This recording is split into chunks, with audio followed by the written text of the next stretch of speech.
আসসালামু আলাইকুম। Good evening everyone. কেমন আছো সবাই? আবারও তোমাদের সাথে দেখা হয়ে গেল সলভ ক্লাসে।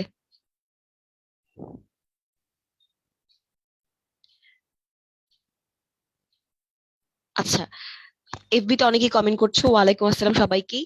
আচ্ছা, আবারও একটু পরিচয় দিয়ে নিই, যারা আমাকে চিনো বা চিনো না সবার জন্যই। সেটা হচ্ছে আমি নূরজাহান তিশা, স্যার সুলেমান মেডিকেল কলেজে আছি, এবার ফিফথ ইয়ারে বা ফাইনাল ইয়ারে, ঠিক আছে? আচ্ছা,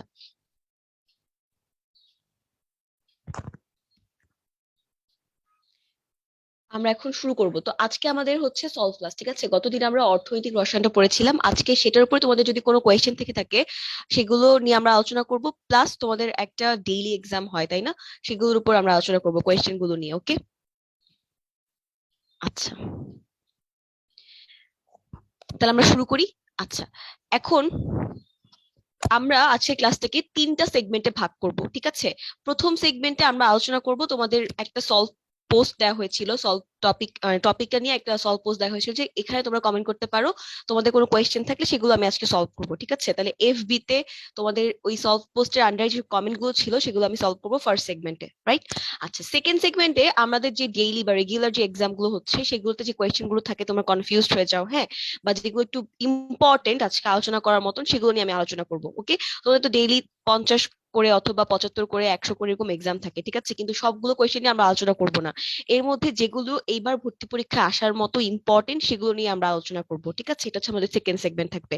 আর থার্ড সেগমেন্ট হচ্ছে তোমাদের যদি কোনো পড়া রিলেটেড কোনো অসুবিধা হয় মনে হয়, অথবা এই টপিক চ্যাপ্টার রিলেটেড কোনো সমস্যা মনে হয় যে আপু আমার এটা এখনো সলভ করা বাকি আছে, তাহলে তোমরা সেটা এখন করতে পারো। যেহেতু পরীক্ষার জন্য একবার পড়া হয়েছে, তোমার টপিকটা দিয়ে তোমরা চ্যাপ্টারটা গো থ্রু করেছো একবার, সো অলরেডি তোমরা জানো যে তোমাদের কি কি প্রবলেম আছে।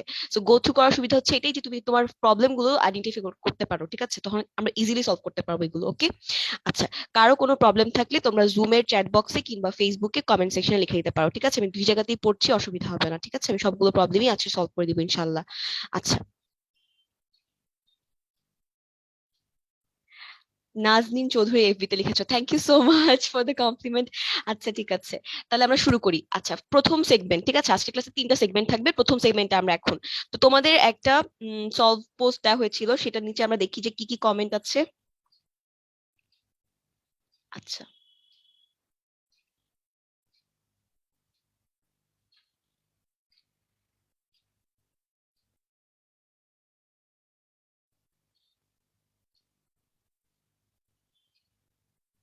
হুম, আচ্ছা, 17টা কমেন্ট আছে, খেয়াল করি কি কি কমেন্ট। আচ্ছা, আচ্ছা, কালকে তোমাদের মানে সলভ ক্লাসের টাইমটার মানে স্কেডিউলটা একটু চেঞ্জ হয়েছে, তাই না? আচ্ছা, এটা অন্য একটা ক্লাসের সাথে ওভারল্যাপ হয়ে যাচ্ছিল দেখে এই টাইমটা চেঞ্জ করতে হয়েছে, ঠিক আছে? ওটা নিয়ে অনেকে বেশি অনেক প্যানিক করছিল, অনেকে বেশি কনফিউজ ছিল দেখলাম। আচ্ছা, ওটা সলভ হয়েছে, ওটা অসুবিধা হয়নি। ওকে। আচ্ছা, এফবি তে তন্ময় হোসেন শুভ লিখেছো, আমাদের সলভ পোস্টের আন্ডারে একটা কমেন্ট করেছো, সে সে হচ্ছে টিএসপি নামকরণের কারণ, এই লাইনটা বুঝতেছি না। আচ্ছা, একটু বুঝাই বলবেন? ওকে, শিওর, অবশ্যই বুঝাই বলবো। দেখি তোমার কোনটাতে কনফিউশন। সেটা হচ্ছে টিএসপি, আমরা গত ক্লাসে কিন্তু একবার উল্লেখ করেছিলাম টিএসপি, না? আচ্ছা, টিএসপি কি একটা সার? হুম, টিএসপি কি ধরনের সার? আমাদের তিন ধরনের সার হচ্ছে মেইন সার, একটা হচ্ছে নাইট্রোজেন কন্টেনিং সার, একটা হচ্ছে ফসফেট কন্টেনিং বা ফসফরাস কন্টেনিং সার, আর একটা হচ্ছে পটাশিয়াম কন্টেনিং সার। আচ্ছা, আমার কথা কি ক্লিয়ার? সব শোনা যাচ্ছে? স্ক্রিন দেখতে পাচ্ছ তোমরা ঠিকঠাক মতন? একটু জানিয়ে দাও তো আমাকে। আচ্ছা, ওকে, ক্লিয়ার তাহলে। ওকে, তাহলে যেটা বলছিলাম সেটা হচ্ছে, তাহলে আমাদের তিন ধরনের সার আছে, ঠিক আছে? তাহলে এই তিন ধরনের সারের মধ্যে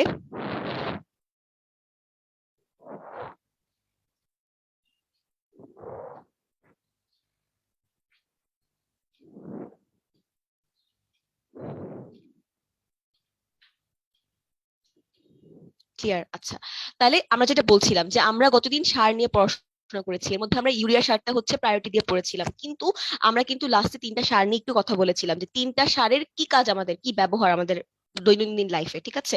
আচ্ছা, এর মধ্যে তিন ধরনের সারের মধ্যে একটা হচ্ছে নাইট্রোজেন কন্টেনিং সার, যেটা হচ্ছে আমরা মেইনলি ইউরিয়া পড়বো। হ্যাঁ, ইউরিয়ার অনেক টাইপ আছে, কিন্তু মেইনলি আমরা মনে রাখবো যে ইউরিয়া। ওকে। আচ্ছা, এরপর ছিল ফসফরাস কন্টেনিং সার। ফসফরাস কন্টেনিং সারের মধ্যে আমাদের ছিল হচ্ছে ট্রিপল সুপার ফসফেট, একটা ইম্পর্টেন্ট সার, ঠিক আছে। কমনলি ফসফরাস কন্টেনিং সারের মধ্যে ট্রিপল সুপার ফসফেটে আমরা ইউজ করি, আরো অনেক ধরনের ফসফেট সার আছে, কিন্তু কমনলি আমরা এটা ইউজ করি। ওকে। আচ্ছা, পটাশিয়াম কন্টেনিং সারের মধ্যে কি আছে? পটাশ অ্যালাম আছে, পটাশ সুপার আছে, অনেক কিছু আছে, ঠিক আছে। তো পটাশিয়াম কন্টেনিং সার। তো আমরা বলেছিলাম নাইট্রোজেন কন্টেনিং সারগুলো আমরা উদ্ভিদের বৃদ্ধির জন্য, সামগ্রিক বৃদ্ধির জন্য কাজে লাগাবো। মানে একটা চারা গাছ তুমি যদি বাসায় এনে লাগাও, এবং হয়তো তুমি যদি নাইট্রোজেন কন্টেনিং সার যেমন ইউরিয়া সার দাও, প্রতিদিন দাও, হ্যাঁ একটা নির্দিষ্ট পরিমাণ দিতে হবে অবশ্যই। ওই পরিমাণ দিলে দেখবে যে তোমার উদ্ভিদটা খুব দ্রুত বৃদ্ধি পাচ্ছে। যে এই সারটা ইউজ করছে না তার তুলনায় তোমার উদ্ভিদটা দ্রুত বৃদ্ধি পাবে। ওকে। আচ্ছা, এখন আসো ফসফেট কন্টেনিং সারগুলোতে। তাহলে ফসফেট কন্টেনিং সারগুলো আমরা কি বলেছিলাম? এখানে ফসফরাস থাকবে এবং এটা উদ্ভিদের মূলের বৃদ্ধির জন্য দায়ী, ঠিক আছে। আর পটাশিয়ামটা হচ্ছে ফুল ফল ধারণে উদ্ভিদকে সহায়তা করে। ওকে। আচ্ছা, এখন একটা ইম্পর্টেন্ট ফসফেট কন্টেনিং সার হচ্ছে ট্রিপল সুপার ফসফেট, ঠিক আছে। এখন অনেকে বুঝতে পারছো না যেটাকে ট্রিপল সুপার ফসফেট কেন বলা হচ্ছে। আচ্ছা, এর কারণ হচ্ছে এই সারটা তো ফসফেট কন্টেনিং সার, তার মানে এখানে ফসফরাস থাকবে। ফসফরাসের কোন যৌগটা থাকে? ফসফরাসের অনেকগুলো যৌগ আছে, তাই না? এর মধ্যে ইম্পর্টেন্ট যৌগ কোনগুলো? যেমন phosphorus tetra oxide, phosphorus penta oxide, phosphorus trichloride, pentachloride, এরকম অনেকগুলো যৌগ আছে। এর মধ্যে ট্রিপল সুপার ফসফেটই ইউজ করা হয় হচ্ছে ফসফরাস পেন্টা অক্সাইড, ঠিক আছে। P2O5 যেটা, সেটা ফসফরাস পেন্টা অক্সাইড ইউজ করা হয়। ওকে। এখন এটাকে ট্রিপল সুপার কেন বলছি? দেখো, নামের মধ্যেই আমি সবসময় একটা কথা বলি, সেটা হচ্ছে নামের মধ্যেই কিন্তু আমাদের বেশিরভাগ জিনিসের মানে মিনিং লুকানো থাকে, ঠিক আছে। নামটা বুঝতে পারলে কিন্তু তুমি এটাকে ভাঙতে পারলে বা বুঝতে পারলে কিন্তু তুমি সব জিনিস এক্সপ্লেন করতে পারবে ইজিলি, তোমার মুখস্থ করা লাগবে না, ঠিক আছে। তো এখানে দেখো ট্রিপল সুপার ফসফেট, সুপার মানে এখানে যে ফসফেটটা ইউজ করছে তার সুপার পাওয়ার আছে। কি ধরনের সুপার পাওয়ার আছে? সেটা হচ্ছে এই ফসফেট সারের মধ্যে যে আমরা বললাম ফসফরাস পেন্টা অক্সাইড ইউজ করা হয়েছে, এটার যেই নর্মাল যেই শক্তি বা নর্মাল যেই ভর এটার, ঠিক আছে, তার তিন গুণ ভরের, মানে এত ভারী, ঠিক আছে, 3 গুণ ভরের ফসফরাস পেন্টা অক্সাইড ইউজ হয় হচ্ছে ট্রিপল সুপার ফসফেট বা টিএসপি সারে। ক্লিয়ার? তাহলে নর্মাল P2O5 ফসফরাস পেন্টা অক্সাইডের একটা ভর আছে, একটা পাওয়ার আছে, ঠিক আছে। সেই পাওয়ারেরও ট্রিপল পাওয়ার যুক্ত, মানে 3 গুণ পাওয়ার সম্পন্ন একটা ফসফরাস পেন্টঅক্সাইড হচ্ছে এই সারের মধ্যে ইউজ করা হয়। এই জন্য এটা সুপার পাওয়ার আছে, লাইক সুপারম্যান। ওকে। এই জন্য এটাকে বলা হয় ট্রিপল সুপার ফসফেট, যেহেতু 3 গুণ ইউজ করা হচ্ছে এই জন্য এটার নাম হচ্ছে ট্রিপল সুপার ফসফেট। যে কোয়েশ্চেন করেছিলে সে কি আজকে আছো, ক্লাসে জয়েন করেছো? তুমি কি বুঝতে পেরেছো ভাইয়া? Thank you for your question. আচ্ছা, আর যদি কারো কোনো কনফিউশন থাকে এটা নিয়ে, তাদের সবারটা ক্লিয়ার হয়ে গেছে। আচ্ছা। আচ্ছা, জুবে লিখেছো ফাহিম রেজা। আপু 3 গুণ তো পুরোপুরি হয় না, 3 গুণ পুরোপুরি হয় না, লাইক 23 করে 61 বোধহয় ছিল, তাই না? আচ্ছা, 3 গুণ টোটাল মানে একদম কমপ্লিটলি 3 গুণ হয় না, কিন্তু কাছাকাছি হচ্ছে, এই জন্য আমরা ট্রিপল সুপার ফসফেট বলছি। এখন কি তুমি 3.5 সুপার ফসফেট বলার কোনো সুযোগ আছে, বা 2.5 সুপার ফসফেট বলার কোনো সুযোগ আছে? নেই তো। তাই আমরা সহজে এটাকে টিএসপি, একটা সহজ নাম দেওয়ার জন্য আমরা 3 গুণের কাছাকাছি গিয়েছে, কম একটু আছে কিছু, কিন্তু কাছাকাছি গিয়েছে বলে আমরা ট্রিপল সুপার ফসফেট বলছি। ওকে। ক্লিয়ার ফাহিম রেজা, যে কোয়েশ্চেন করেছো? আচ্ছা,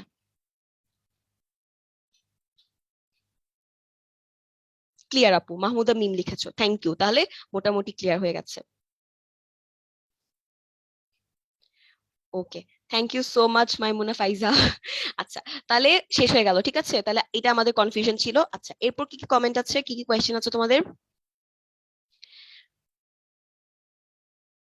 ওকে। আচ্ছা, এরপর তোমাদের একটা কোয়েশ্চেন যেটা হচ্ছে আমি কালকের ক্লাসে অনেক দেখেছি, কালকে যখন ক্লাস নিতে গেছেন তখন অনেক দেখেছি, কোয়েশ্চেনটা সবারই মোটামুটি আছে। প্লাস তোমাদের তোমাদের এখন তোমাদের সবারই এটা হচ্ছে গিয়ে একটু মানে মানে তোমাদের সবাই একটু টেনশন করছো এটা নিয়ে, হ্যাঁ একটু ওয়ারি তোমরা এটা নিয়ে যে তোমাদের সিলেবাসটা কিরকম হবে, ঠিক আছে।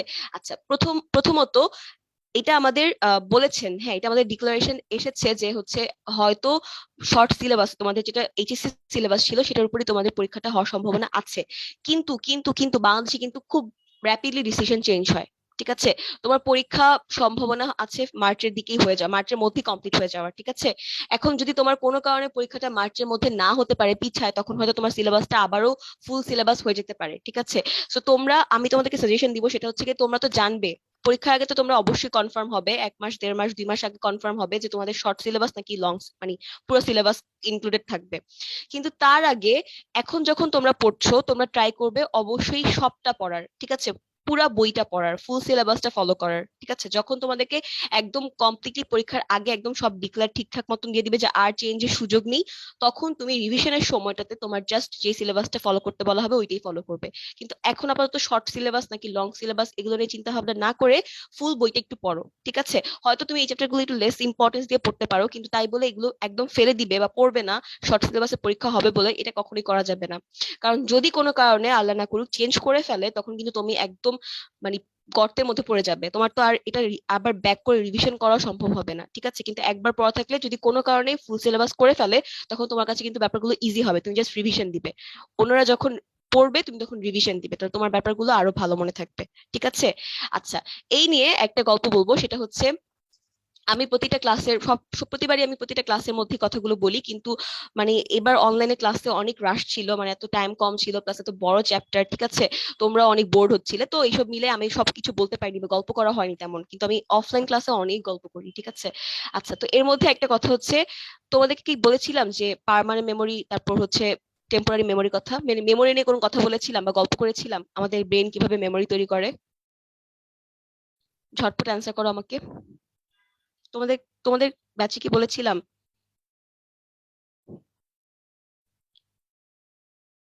আচ্ছা, নাজমুল হাসান লিখেছো না আপু? ওকে। রাকিবুল লিখেছো না? ওকে, তাহলে তোমাদেরকে এই গল্পটা বলে ফেলি, ঠিক আছে? আমরা আছে ক্লাস তাড়াতাড়ি শেষ করে দিব, অসুবিধা নেই। ওকে, তাহলে না আমি বলিনি, ঠিক আছে? আচ্ছা, তাহলে বলে ফেলি। সেটা হচ্ছে আমাদের ব্রেইন একটা মেমোরি বক্স, তাই না? কম্পিউটার যেমন হার্ড ডিস্ক, আমাদের ব্রেইনটাও সেম, তাই না? আমাদের ব্রেইনও এরকম, আমাদের অনেক মেমোরি সেভ থাকে, ঠিক আছে? আচ্ছা, এখন কথা হচ্ছে ব্রেইনে কয় ধরনের মেমোরি পাওয়া যায়? দুই ধরনের মেমোরি পাওয়া যায় আমাদের ব্রেইনে। সেটা কি? সেটা হচ্ছে একটা হচ্ছে টেম্পোরারি মেমোরি আর একটা হচ্ছে পার্মানেন্ট মেমোরি, রাইট? আচ্ছা, তাহলে দুই ধরনের মেমোরি আমাদের ব্রেনে থাকে, একটা হচ্ছে টেম্পোরারি, একটা হচ্ছে পার্মানেন্ট। তো টেম্পোরারি মানেই বুঝতে পারছো যেটা আমরা কয়েকদিন পরে ভুলে যাই, ঠিক আছে? আর পার্মানেন্ট মানে এটা আমাদের ব্রেনে অনেক দিন যাবত স্টোর থাকে, আমরা অনেক দিন যাবত এই মেমোরিটা মনে করতে পারি। অনেকের দেখবে যে ছোটবেলায় অনেক স্পেশাল কাহিনী থাকে যেগুলো তোমাদের এখনো মনে আছে, মানে এত বড় বেলায় তোমাদের মনে আছে কাহিনীগুলো, ঠিক আছে? কেন? কারণ সেগুলো তোমার ব্রেইনে একদম পার্মানেন্ট মেমোরি হিসেবে সেভ হয়ে আছে, ঠিক আছে? আবার দেখবে যে তুমি 1-2 বছর আগে 9-10 যে পড়াগুলো পড়েছো এর মধ্যে অনেক কিছু ভুলে গিয়েছো, কারণ কি? কারণ সেগুলো তোমার ব্রেনে পার্মানেন্ট মেমোরি না, এগুলো ছিল টেম্পোরারি মেমোরি। হ্যাঁ, পরীক্ষার সময় জাস্ট খাতার মধ্যে বমি করে দিয়ে এসেছো, শেষ হয়ে গেছে ওগুলো, ঠিক আছে? এরকম টাইপের। আচ্ছা, গিললাম আর বমি করলাম টাইপের হয়ে গেছে, সো এগুলো ছিল টেম্পোরারি মেমোরি। এখন আমাদের অ্যাডমিশন টেস্টটা এমন একটা ব্যাপার যে এখানে তুমি আগের দিন সবকিছু পড়ে শেষ করতে পারবে না, ঠিক আছে? সো আগের দিন সবকিছু রিভিশন দেওয়া ইম্পসিবল, ইম্পসিবল জাস্ট, ঠিক আছে? সো তোমাকে এমন ভাবে মেমোরি গুলো তোমার তৈরি করতে হবে এখন, যাতে এটা তোমাকে আরো 4-5 মাস সাপোর্ট দিতে পারে, অ্যাটলিস্ট অ্যাডমিশন শেষ হওয়ার পর। অ্যাডমিশন শেষ হয়ে গেলে যা মন চায় হোক গিয়ে, তাই না? অ্যাটলিস্ট অ্যাডমিশন পর্যন্ত সাপোর্ট দেওয়া লাগবে। সো এই জন্য তোমাকে এই মেমোরিটা এখন যে পড়াগুলো পড়ছো সেসব মেমোরিটা তোমাকে অবশ্যই কিছুটা হলেও পার্মানেন্ট মেমোরিতে কনভার্ট করতে হবে, ঠিক আছে? এখন সায়েন্টিস্টরা এটা বলেছেন, আমি নিজে বানিয়ে বানিয়ে বলছি না, সাইন্টিফিক্যালি এটা হচ্ছে প্রুভড। সেটা হচ্ছে যে আমাদের ব্রেনে একটা পার্মানেন্ট মেমোরি কখন কনভার্ট হয়, কখন তৈরি হয়, ঠিক আছে? একটা মেমোরি কখন পার্মানেন্ট মেমোরিতে কনভার্ট হয়, সেটা হচ্ছে যখন তুমি এই ইনফরমেশনটা তোমার ব্রেন দিয়ে 4 থেকে 5 বার, 4 বারের বেশি, ঠিক আছে? 4 বারের বেশি, 4 বা তার বেশি যদি পাস করবে, তখন তোমার ব্রেন এটাকে পার্মানেন্ট মেমোরিতে কনভার্ট করে ফেলবে। ক্লিয়ার কথা? তার মানে আমাদেরকে একটা ইনফরমেশন 4 বার পাস করতে পারলেই কেল্লা ফতে, যে ঠিক আছে আমার ব্রেন এটাকে এবার একদম পার্মানেন্ট একটা সিগন্যাল তৈরি করে রাখবে, ঠিক আছে? এখন হতে পারে তুমি কথাটা হয়তো তোমার মনে নেই, কিন্তু পরীক্ষার হলে তুমি যখন এই কোয়েশ্চেনটা দেখবে বা এই কথাটা দেখবে তোমার কোয়েশ্চেন পেপারে, তখন তোমার ব্রেন তোমাকে সিগন্যাল দিবে তুমি এটা দেখেছো, তুমি তোমার জীবনকালের কোনো এক পর্যায়ে এটা দেখেছো, তুমি এটা পারো, জানো তুমি এটা, ঠিক আছে? তখন সে তোমাকে গাইড করবে রাইট অ্যান্সারের দিকে। ক্লিয়ার? তো এভাবে আমরা আমাদের ব্রেইনে একটা ইনফরমেশন বারবার পাস করার মাধ্যমে, অ্যাটলিস্ট 4 বার বা তার বেশি পাস করার মাধ্যমে আমরা একটা পার্মানেন্ট মেমোরিতে কনভার্ট করতে পারি। এখন তোমার কোয়েশ্চেন হচ্ছে আপু এতবার কিভাবে পাস করব? খেয়াল করো তো, তুমি যখন তোমার ডেইলি এক্সামের জন্য একবার পড়ছো, তাহলে তোমার একবার পড়া ক্লিয়ার হয়ে যাচ্ছে, ওকে? সেকেন্ডে তুমি যখন তোমার উইকলি এক্সামের জন্য পড়ছো, তখন তোমার আরেকবার পড়া হয়ে যাচ্ছে। থার্ডলি তুমি একটা মান্থলি এক্সাম দিচ্ছ কিংবা পরীক্ষার আগে তুমি একবার পড়ছো, হয়ে যাচ্ছে, ঠিক আছে? একটা মেগা এক্সাম হয় তোমাদের, অনেক ধরনের এক্সাম হয়, বড় বড় বড় এক্সাম হয়, হয়ে যাচ্ছে। ফোর্থলি, ফাইনাল পরীক্ষার আগে কি তুমি একবার হলো রিভিশন দিবে না? দিবে তো, তাই না? তাহলে 4বার পড়া হয়ে গেল। তো তোমার দেখো অলরেডি একদম লোয়েস্ট মিনিমাম যদি ধরি তাহলে তোমার 4বার কিন্তু পড়া হচ্ছে, কিন্তু তোমরা কিন্তু আরো বেশি বার পড়ো, তাই না? একটা টপিক, একটা চ্যাপ্টার, তাহলে এগুলো কিন্তু পার্মানেন্ট মেমোরিতে কনভার্ট হওয়া খুব সহজ, ঠিক আছে? কিন্তু একটা জিনিস খেয়াল রাখতে হবে, সেটা হচ্ছে যখন তুমি যেই টপিকটাই পড়ো না কেন, ফুল কনসেন্ট্রেশন দিয়েই পড়তে হবে, ঠিক আছে? এখন আমাদের ব্রেন একটা না 20 মিনিট 30 মিনিটের বেশি কনসেন্ট্রেশন ধরে রাখতে পারে না। তুমি 20-30 মিনিট কন্টিনিউয়াসলি ফুল কনসেন্ট্রেশন দিয়ে পড়ো, মেমোরি গুলো পার্মানেন্ট মেমোরিতে কনভার্ট হবে। এরপর তুমি একটা ব্রেক নাও 10 মিনিটের জন্য, একটু হাঁটাহাঁটি করো, একটু গান শুনো, তারপর আবার পড়তে বসো, ঠিক আছে? এভাবে পড়াটা কমপ্লিট করতে হবে। তো এভাবে আমরা কিন্তু চাইলে আমাদের মেমোরি গুলো পার্মানেন্ট মেমোরিতে কনভার্ট করতে পারি। ক্লিয়ার? আচ্ছা, একজন করে লিখেছো আপু এভাবে পড়ার চেষ্টা করি, কিন্তু আগের পড়া তো প্রায় সবই ভুলে গেছি মনে হচ্ছে। মনে হয়, ওই যে বললাম মনে হচ্ছে, কিন্তু পরীক্ষার হলে দেখবে যে ঠিকই তোমার ব্রেন তোমাকে সিগন্যাল দিচ্ছে, সে তোমাকে বিট্রে করবে না, ঠিক আছে? আচ্ছা, এটা কিন্তু সাইন্টিফিক্যালি প্রুভড কথাবার্তা, সো এটা নিয়ে কনফিউজ হওয়ার কিছু নেই, ঠিক আছে? আচ্ছা, ওকে। আচ্ছা, তাহলে এটা হচ্ছে আমাদের কথাবার্তা, ঠিক আছে? তাহলে তোমরা এখন, আমি যেটা বলবো, আমি যেটা সাজেশন দিব তোমাদেরকে, সেটা হচ্ছে তোমরা আপাতত একটু এখন প্রথমবারের মতো সবকিছু, মানে প্রথমবার তো না, তোমরা অনেকবারই পড়েছো, কিন্তু এইবার একটু লাস্ট বারের মতন পুরোটা বই ফলো করো। তারপর তোমরা যখন ফাইনাল ডিসিশন চলে আসবে তখন তোমরা একদম ফুলফিল ভাবে যেটা তোমার পড়া দরকার, যে সিলেবাস তোমাকে ফলো করতে বলা হচ্ছে সেটা তোমরা ফলো করবে। ক্লিয়ার সবার কাছে ব্যাপারগুলো? এখন আর কনফিউশন হবে? একটু কষ্ট করে হলো এখন করো, ঠিক আছে? কারণ ডিসিশন চেঞ্জ হতে সময় লাগে না। ওকে।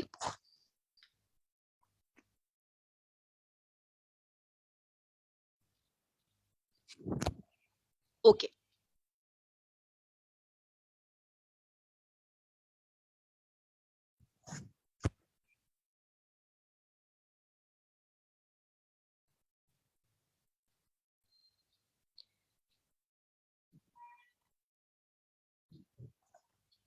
আচ্ছা, তাহলে আর কারো কোনো কোয়েশ্চেন দেখতে পাচ্ছি না।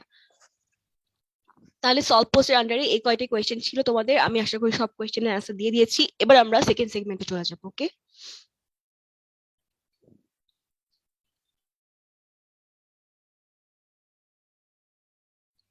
Excuse me. আচ্ছা, তাহলে সেকেন্ড সেগমেন্টে আমরা আলোচনা করব হচ্ছে তোমাদের ডেইলি বা রেগুলার এক্সামে যে কোয়েশ্চেন গুলো এসেছে তার মধ্যে ইম্পর্টেন্ট কোয়েশ্চেন গুলো নিয়ে। ওকে, এখানে আমার সামনে তোমরা দেখতে পাচ্ছ সলভ শিটটা দেওয়া আছে, ঠিক আছে? সলভ শিটটা দেওয়া আছে এবং সলভ শিটের থেকে তোমরা তোমাদের পরীক্ষায় আসা সব ধরনের কোয়েশ্চেনের অ্যান্সার পাবে। বিসাইডস এখানে আরো সুবিধা করে দেওয়া আছে, সেটা হচ্ছে দেখো, তোমরা নিশ্চয়ই ক্লাস করে এতদিনে জেনে গেছো, দেখো এখানে টপিকের নাম দেওয়া আছে যে এই কোয়েশ্চেনটা কোন টপিক থেকে এসছে, ইজিলি ফাইন্ড আউট করা যাবে কোত্থেকে এসছে কোয়েশ্চেনটা। এবং নিচে এক্সপ্লেনেশন দেওয়া আছে, ঠিক আছে? এখন খেয়াল করো, এই এক্সপ্লেনেশন গুলো পড়া জরুরি। তুমি যদি এই কোয়েশ্চেনের অ্যান্সারটা পারো তাও পড়া জরুরি। কেন পড়া জরুরি? কারণ এই এক্সপ্লেনেশন গুলোতে দেখবে তোমার অ্যান্সারের পাশাপাশি অনেক সময় এক্সট্রা ইনফো দেওয়া থাকে, যেটা কিনা তোমার আরেকটা কোয়েশ্চেনের অ্যান্সার হতে পারে। ক্লিয়ার? মানে সেই এক্সট্রা ইনফো থেকেও কিন্তু কোয়েশ্চেন চলে আসতে পারে। ইম্পর্টেন্ট অংশগুলো কিন্তু আমরা হাইলাইট করে দিচ্ছি, ঠিক আছে? তো তুমি ট্রাই করবে সলভ শিট থেকে এই এক্সপ্লেনেশন গুলো একটু পড়ে ফেলার। ওকে। আচ্ছা, যারা এক্সাম দিয়েছো, ভালো করেছো খারাপ করেছো কোনো অসুবিধা নেই, কিন্তু আজকে আমি তোমাদের সবাইকে রিকোয়েস্ট করবো যে এই ক্লাস শেষে আমি যেই কোয়েশ্চেন গুলোকে স্টার মার্ক করে এনেছি সেগুলো কিন্তু most most most important from this chapter. Okay. আচ্ছা, তাহলে এগুলো কিন্তু মেক শিওর তুমি আরেকবার একটু পড়ে পড়ে নিবে, ঠিক আছে? মানে আজকে ক্লাস শেষে অবশ্যই একবার হলো চোখ বুলিয়ে যাবে জাস্ট আমার স্টার মার্ক করা কোয়েশ্চেন গুলোতে। ওকে। আচ্ছা, তাহলে তোমার পড়াটা সলিড হবে। ওকে। আচ্ছা, এখন এই কোয়েশ্চেন গুলো অনেক ইম্পর্টেন্ট দেখে আমি এগুলোকে স্টার মার্ক করে এনেছি, তাহলে আমরা এগুলো নিয়ে একটু আলোচনা করবো। ওকে। আচ্ছা, এখন আসো খেয়াল করো, প্রথম কোয়েশ্চেনটাই হচ্ছে বাপেক্স কর্তৃক আবিষ্কৃত সর্বশেষ গ্যাস ক্ষেত্রটির নামকরণ কি করা হয়েছে? সবাই আমরা অ্যান্সার জানি, এটার ভোলা নর্থ, ঠিক আছে? এটা একটু ইনফরমেটিভ একটা কোয়েশ্চেন, যেখানে তোমাকে জানতে হবে যে অ্যাকচুয়ালি নামটা কি করা হয়েছে, তোমার বইটা পড়তে হবে, নামটা জানতে হবে। এখন কথা হচ্ছে আমি কিন্তু এটা দাগাইনি, ঠিক আছে? হাইলাইট করা ছিল না আমার এই লাইনটা, কিন্তু কেন এটা দিয়েছি?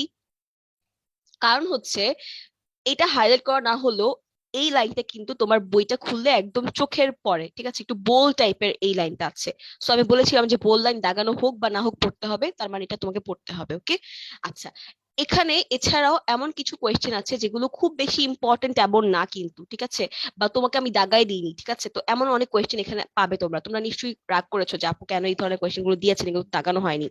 বেসিক্যালি তোমাদের 50-75টার মতো কোয়েশ্চেন একটা চ্যাপ্টার থেকে করতে হয়, ঠিক আছে, পরীক্ষায় আসে মাত্র 2-3টা কোয়েশ্চেন একটা চ্যাপ্টার থেকে, কিন্তু এখন তোমাকে এতগুলো কোয়েশ্চেন দিতে হচ্ছে, তাহলে শুধুমাত্র দাগানো অংশ থেকে কোয়েশ্চেন করলে কিন্তু কাভার করা যাচ্ছে না। ঠিক আছে, এই জন্য আমরা একটু কোয়েশ্চেন এক্সট্রা বাইরে থেকেও দিতে হচ্ছে আমাদেরকে। ঠিক আছে, যাতে করে আমরা সব ধরনের কোয়েশ্চেনই ইনক্লুড করতে পারি, একদম মোস্ট ইম্পর্টেন্ট থেকে শুরু করে লিস্ট ইম্পর্টেন্ট পর্যন্ত কোয়েশ্চেন যাতে কাভার হয়ে যায়, তোমার সুবিধার জন্য কিন্তু ব্যাপারটা করা। ঠিক আছে, আরেকটা হচ্ছে, যদি কোনো কারণে আমরা কোনো অংশ দাগানোর পর আমাদের মনে হয় যেটা আসার সুযোগ আছে বা সম্ভাবনা আছে, সেটার জন্য কিন্তু আমরা কোয়েশ্চেন গুলো ইনক্লুড করে থাকি।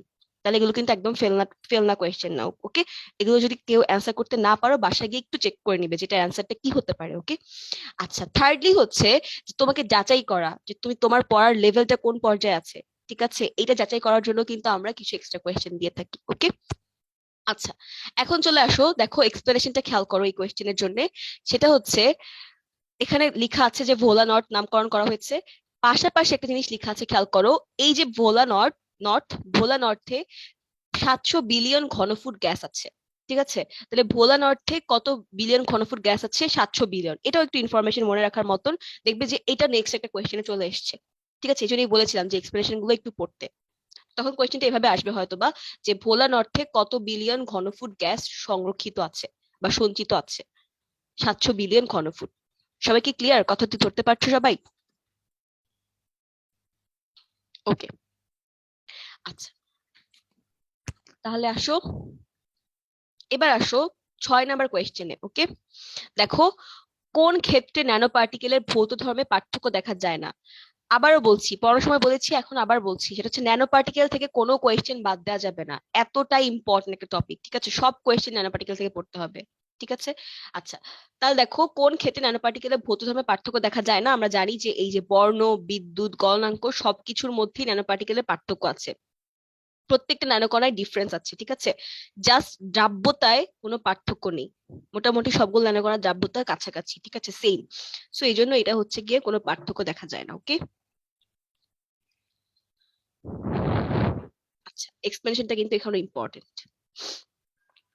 এরপর খেয়াল করো 7 নাম্বার কোয়েশ্চেনে, দেখো কি লেখা আছে, ধোঁয়া বিহীন জ্বালানি রূপে বিদ্যুৎ উৎপাদনে কোন কয়লা ব্যবহার করা হয়? দেখো, এই কোয়েশ্চেনটা অ্যান্সার করার জন্য আমার মনে হয় না কারো বই পড়ার বা এই ব্যাপারটা জানার, হ্যাঁ, ইনফরমেশন জানার দরকার আছে। একটা জিনিস জানলেই ইনাফ, সেটা হচ্ছে আমরা জানি বেস্ট কয়লা হচ্ছে অ্যান্থ্রাসাইট কয়লা।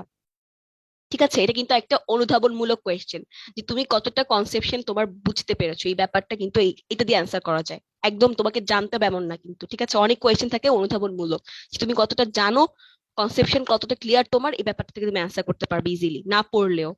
সেটা হচ্ছে, অ্যান্থ্রাসাইট হচ্ছে বেস্ট মানের কয়লা, আমরা সবাই জানি, সবাই জানি, তাই না?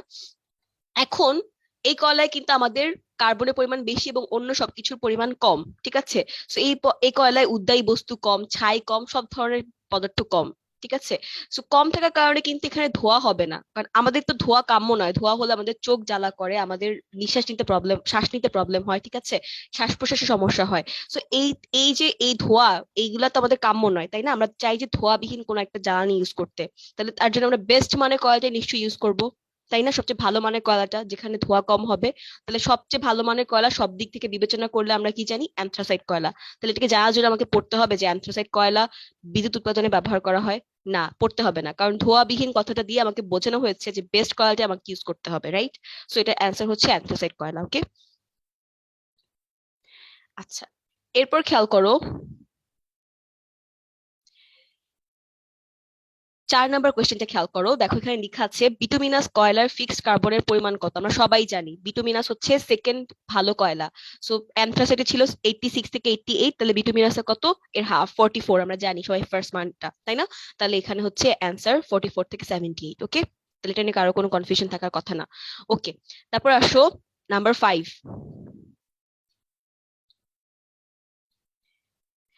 নাম্বার 5-এ কি বলা হয়েছে? নাম্বার 5-এ বলা হয়েছে লিথিয়াম আয়ন ব্যাটারির অ্যানোডকে কোন কোটিং দিলে অ্যানোডের পাওয়ার বেড়ে যায়? ঠিক আছে, আমরা পড়েছিলাম গত দিন যে সিলিকন হচ্ছে সেমিকন্ডাক্টর রূপে ব্যবহার করি, তাহলে এখানে সিলিকনে ন্যানো পার্টিকেলের আমরা কোটিং দিব। ঠিক আছে, আচ্ছা, এখন আসো 7 নাম্বারে। 7 নাম্বার কোয়েশ্চেন খেয়াল করো, এখানে কি লেখা আছে? আচ্ছা, আমরা পড়েছি এটা। আচ্ছা, তারপর আসো 8 নাম্বারে। 8 নাম্বারে কি লেখা আছে? গাড়ির ইঞ্জিনে সিলিন্ডারে কোনটির প্রলেপ দেয়া হয় না? এটা তোমাদেরকে আমি বক্স করতে বলেছিলাম, রাইট? আচ্ছা, ওখানে ছিল দুইটা জিনিস, একটা হচ্ছে গাড়ির ইঞ্জিনে ব্যবহার করা হয়, আরেকটা হচ্ছে গাড়ির ইঞ্জিনের কার্বুরেটরে ব্যবহার করা হয়। ক্লিয়ার? তাহলে একটা ছিল গাড়ির ইঞ্জিনে ব্যবহার করা হয়, আরেকটা ছিল গাড়ির ইঞ্জিনের কার্বুরেটরে ব্যবহার করা হয়।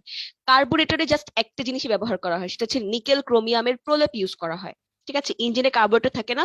কার্বুরেটর মানে হচ্ছে ওই যে আহ বাতাস আর হচ্ছে তোমার যে জ্বালানিটা ইউজ করবে, ডিজেল পেট্রোল যেটা ইউজ করো না কেন, সেই জ্বালানিটার সাথে দহন করা মানে মিশানোর যে জায়গাটা, ওইটাই হচ্ছে কার্বুরেটর। একটা মেশিন থাকে যেটা হচ্ছে এই বাতাসটার সাথে এটা মিশায়, কারণ এটাকে দহন করাতে হবে, তাহলে তো আমাদের তাপ পাবো, আমরা জ্বালানি পাবো, তাই না?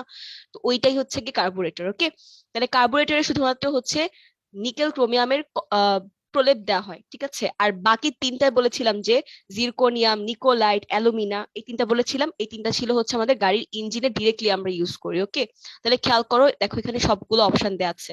ঠিক আছে, এই যে জিরকোনিয়াম অক্সাইড আমরা পড়েছিলাম যে হ্যাঁ জিরকোনিয়াম অক্সাইড ইউজ করা হয়, নিকোলাইট, অ্যালুমিনা ইউজ করা হয়, তার মানে কপারটাই শুধুমাত্র এক্সেপশনাল। তাহলে তুমি তিনটা জানো, তিনটা বাদ যাবে যেগুলো ইউজ করা হয়, আর একটা জাস্ট হয় না। ওকে, আচ্ছা এই ব্যাপারটা খেয়াল করবে যে গাড়ির ইঞ্জিনে কোনটা ইউজ করে আর কার্বোরেটর কোনটা ইউজ করে। ওকে, এখন আসো কোয়েশ্চেন নাম্বার 9, সেটা হচ্ছে 2.5 ন্যানোমিটার আকারের স্বর্ণের গলনাঙ্ক কত? খুবই ইম্পর্টেন্ট একটা কোয়েশ্চেন। ঠিক আছে, এগুলা কিন্তু আসে, এই ধরনের কোয়েশ্চেন আমাদের ভর্তি পরীক্ষায় আসে বেশি। ঠিক আছে, এটা হচ্ছে 300 ডিগ্রি সেন্টিগ্রেড। ওকে,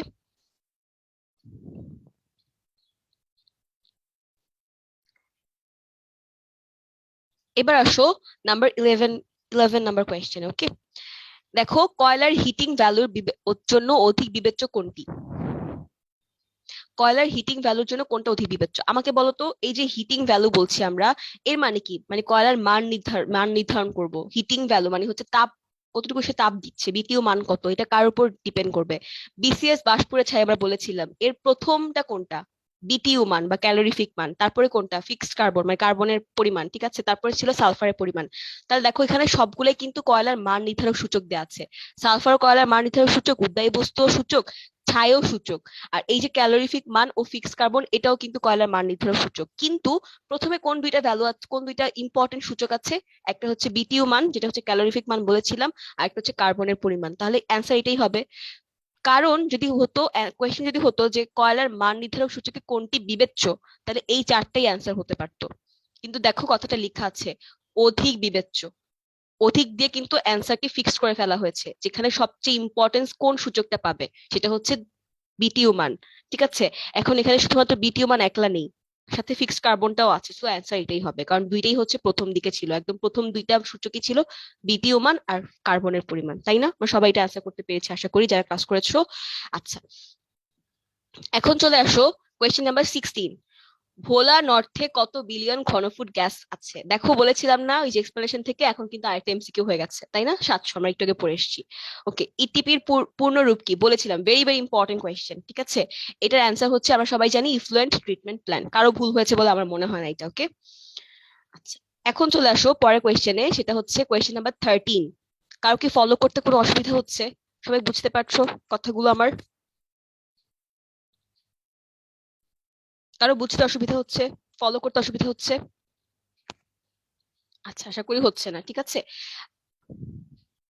না আপু, ক্লিয়ার আপু। ওকে, থ্যাংক ইউ সো মাচ, তার মানে ক্লিয়ার। ওকে, কোনো প্রবলেম হলে আমাকে অবশ্যই জানাবে। ওকে, আচ্ছা তাহলে চলে আসো 13 নাম্বার কোয়েশ্চেনে, সেটা হচ্ছে এটা কার্বন মনোঅক্সাইড। ঠিক আছে, কার্বন মনোঅক্সাইড ও স্টিম মিশ্রণ হতে হাইড্রোজেন উৎপন্ন করতে কোন ন্যানোকণা ব্যবহার করা হয়?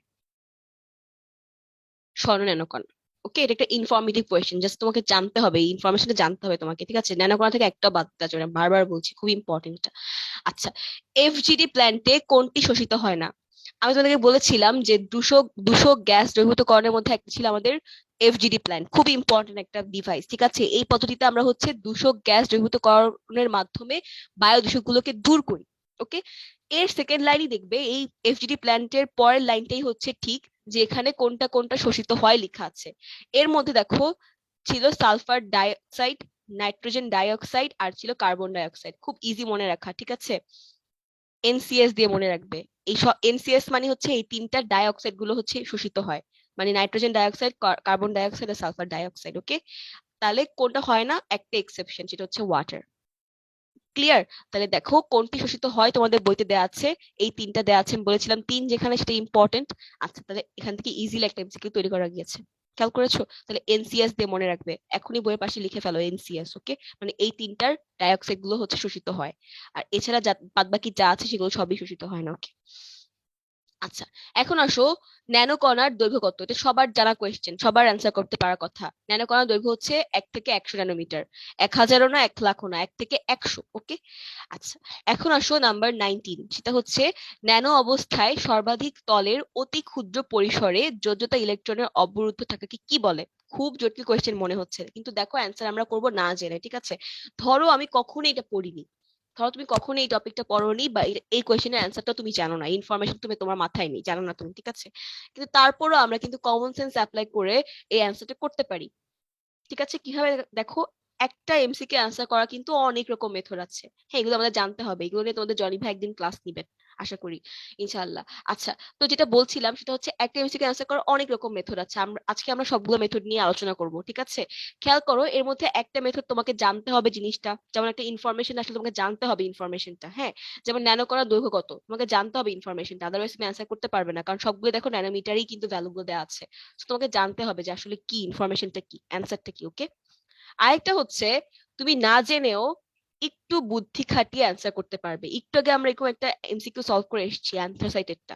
ওকে, আচ্ছা, তাহলে এখানে আমরা একটা এমসিকিউ অ্যান্সার করতে পারবো বুদ্ধি খাটিয়ে, একটু কমন সেন্স অ্যাপ্লাই করে। খেয়াল করো সেটা কি, সেটা হচ্ছে দেখো, ন্যানো অবস্থায় সর্বাধিক তলের মানে হচ্ছে একটা পার্টিকেল বা একটা কণা, সেটা হচ্ছে ন্যানো কণা, এবং এটা হচ্ছে সর্বাধিক তলের। ঠিক আছে, মানে তার সাইজটা অনেক ন্যানো আকারের, কিন্তু তার তলটা ভালোই, ঠিক আছে, তল এরিয়াটা ভালোই সে দখল করে।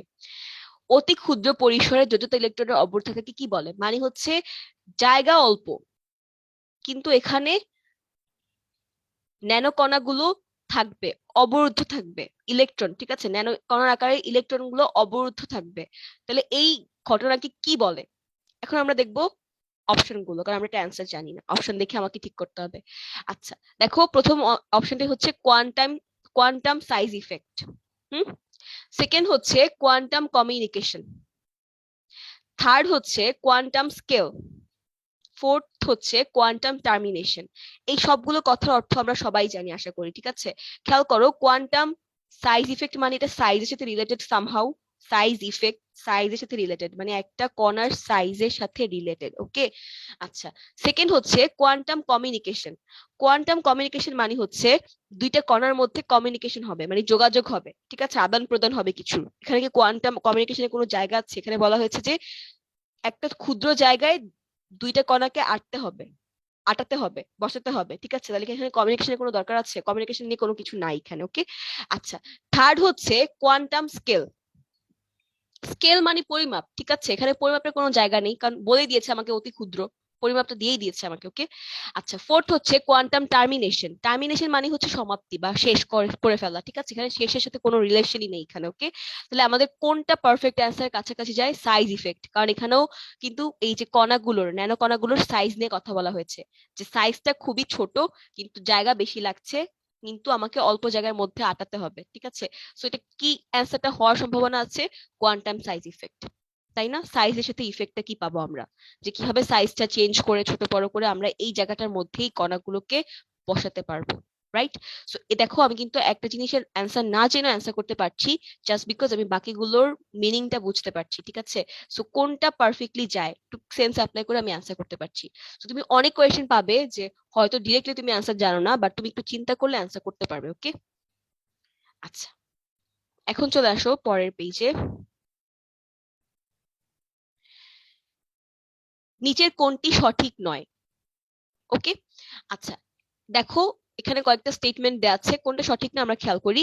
ন্যানো পার্টিকেল ত্রিমাত্রিক, আমরা জানি ন্যানো পার্টিকেল ত্রিমাত্রিক। ওকে, ন্যানো লেয়ার দ্বিমাত্রিক, আমার কি নিচে নামার দরকার আছে? আমরা সবাই জানি যে ন্যানো লেয়ার মানে হচ্ছে সিঙ্গেল লেয়ার, মানে একমাত্রিক হওয়ার কথা, আর ন্যানো টিউব হচ্ছে দ্বিমাত্রিক। সো এটার অ্যান্সার এটাই হবে। কোনটি সঠিক নয় বলেছে, না বোধক কোয়েশ্চেন ছিল এটা, না?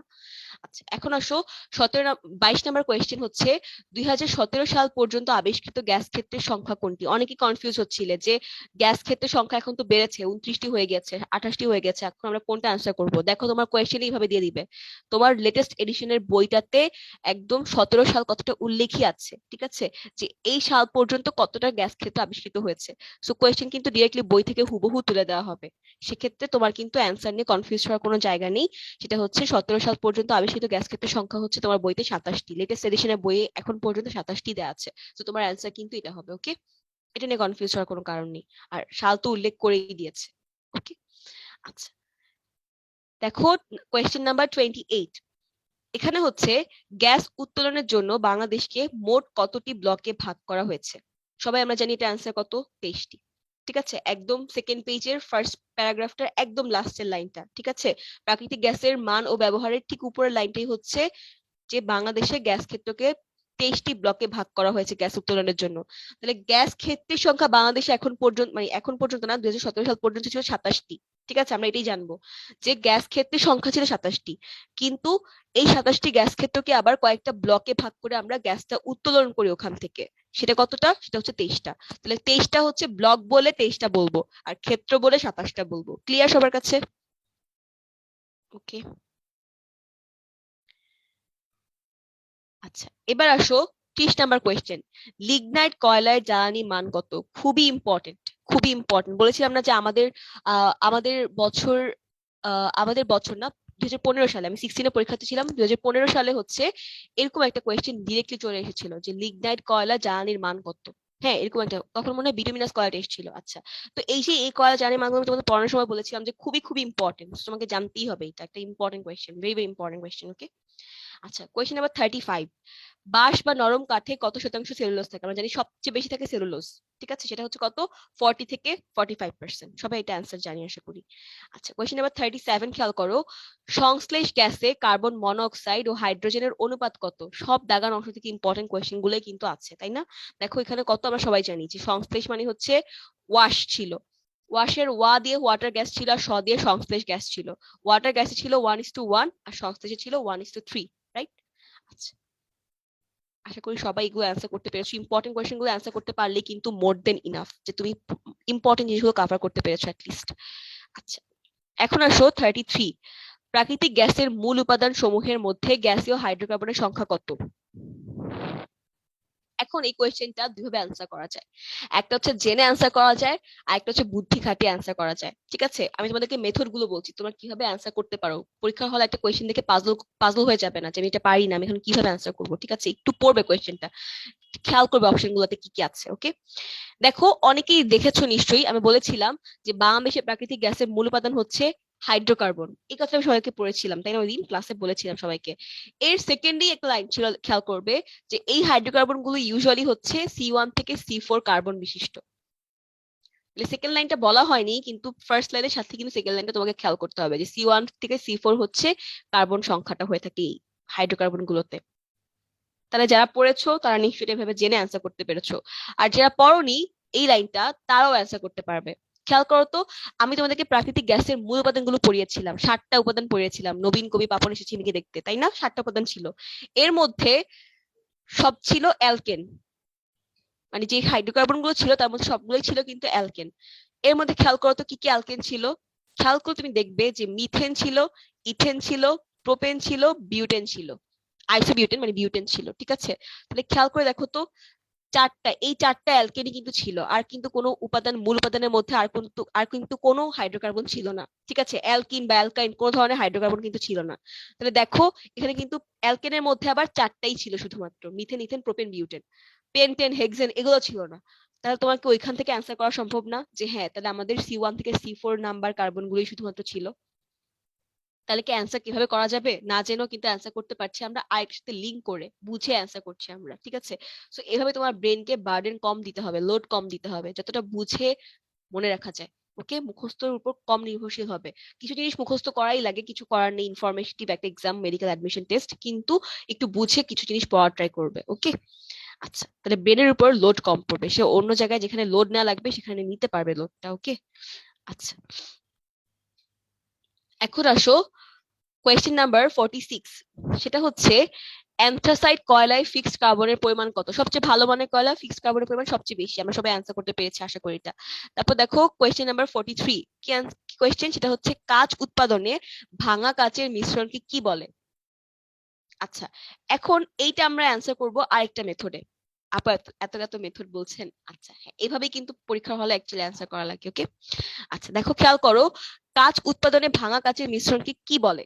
এটা আমি ডিরেক্টলি সেদিন পড়াইনি, মানে হাইলাইট করে বলিনি তোমাদেরকে ক্লাসের মধ্যে, কিন্তু এটার অ্যান্সার তুমি কিভাবে করতে পারবে? একটা মেথডের নাম হচ্ছে এক্সক্লুশন মেথড। ঠিক আছে, দেখো এমসিকিউ অ্যান্সার করার অনেকগুলো মেথড বলেছিলাম, এর মধ্যে একটা হচ্ছে এক্সক্লুশন মেথড। ঠিক আছে, সবাই নিশ্চয়ই পরিচিত এই মেথডের সাথে, আমরা নাম না জানলেও সবাই এটা এটা এটা করে অনেকবারই অ্যান্সার করেছি, সো আমরা সবাই পরিচিত। ঠিক আছে, আমি বলি খেয়াল করো কিভাবে তুমি এই জিনিসটা অ্যান্সার করেছো অনেকবার। সেটা হচ্ছে অনেক সময় আমরা ডিরেক্ট অ্যান্সারটা জানি না, কোন একটা কোয়েশ্চেনের ডিরেক্ট অ্যান্সারটা জানি না, ঠিক আছে, কিন্তু অপশনের বাকি বাকি যে অপশন গুলো আছে ওগুলো আমরা জানি যে ওগুলোর মানে কি। হ্যাঁ, ওগুলো কোথায় ইউজ করা হয় ওগুলো আমরা সবকিছু জানি। তখন আমি ওইগুলো বাদ দিয়ে আমার সঠিক অ্যান্সারটা বের করতে পারবো, না জেনে, ডিরেক্টলি না জেনেও কিন্তু আমি বের করতে পারবো। এটাই হচ্ছে এক্সক্লুশন মেথড। এক্সক্লুড মানে কি, বাদ দেওয়া। ঠিক আছে, তাহলে বাকি অপশন গুলোর অ্যান্সার আমি জানি, এই জন্য এগুলোকে বাদ দিয়ে দিয়ে আমি সঠিক অ্যান্সারটা খুঁজে বের করতে পারছি। এটাই হচ্ছে এক্সক্লুশন মেথড। ওকে, আচ্ছা খেয়াল করো তো, কাঁচ উৎপাদনে ভাঙা কাঁচ মিশ্রণকে কি বলে? অপশন গুলো খেয়াল করি, আমি এটা অ্যান্সার জানি না, অপশন গুলো দেখতে হবে আমাকে।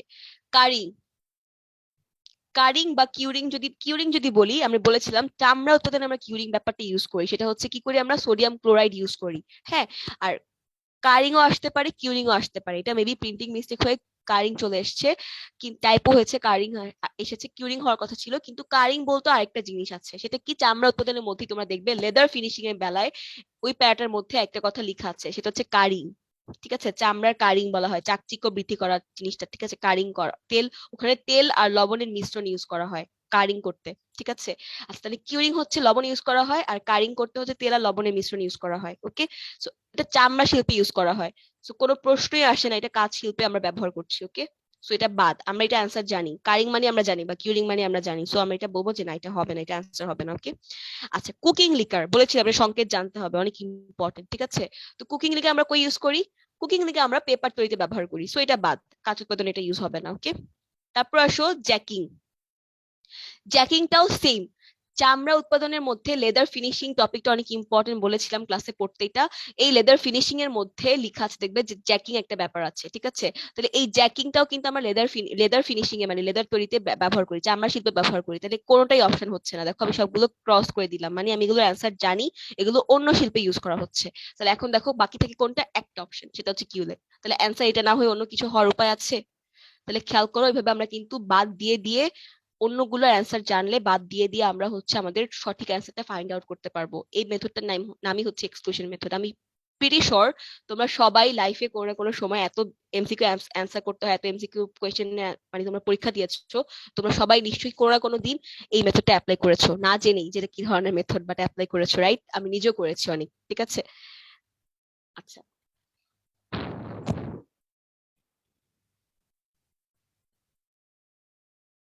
হ্যাঁ, একজন লিখেছো, রাকিবুল লিখেছো সৌন্দর্য জ্যাকিং, হ্যাঁ সৌন্দর্য বৃদ্ধি করতে আমরা তেল এবং লবণের একটা মিশ্রণ ইউজ করি, যে চকচক যেটা হয়ে যাচ্ছে, তাহলে সেটা হচ্ছে গিয়ে আমাদের জ্যাকিং। Very good. ওকে,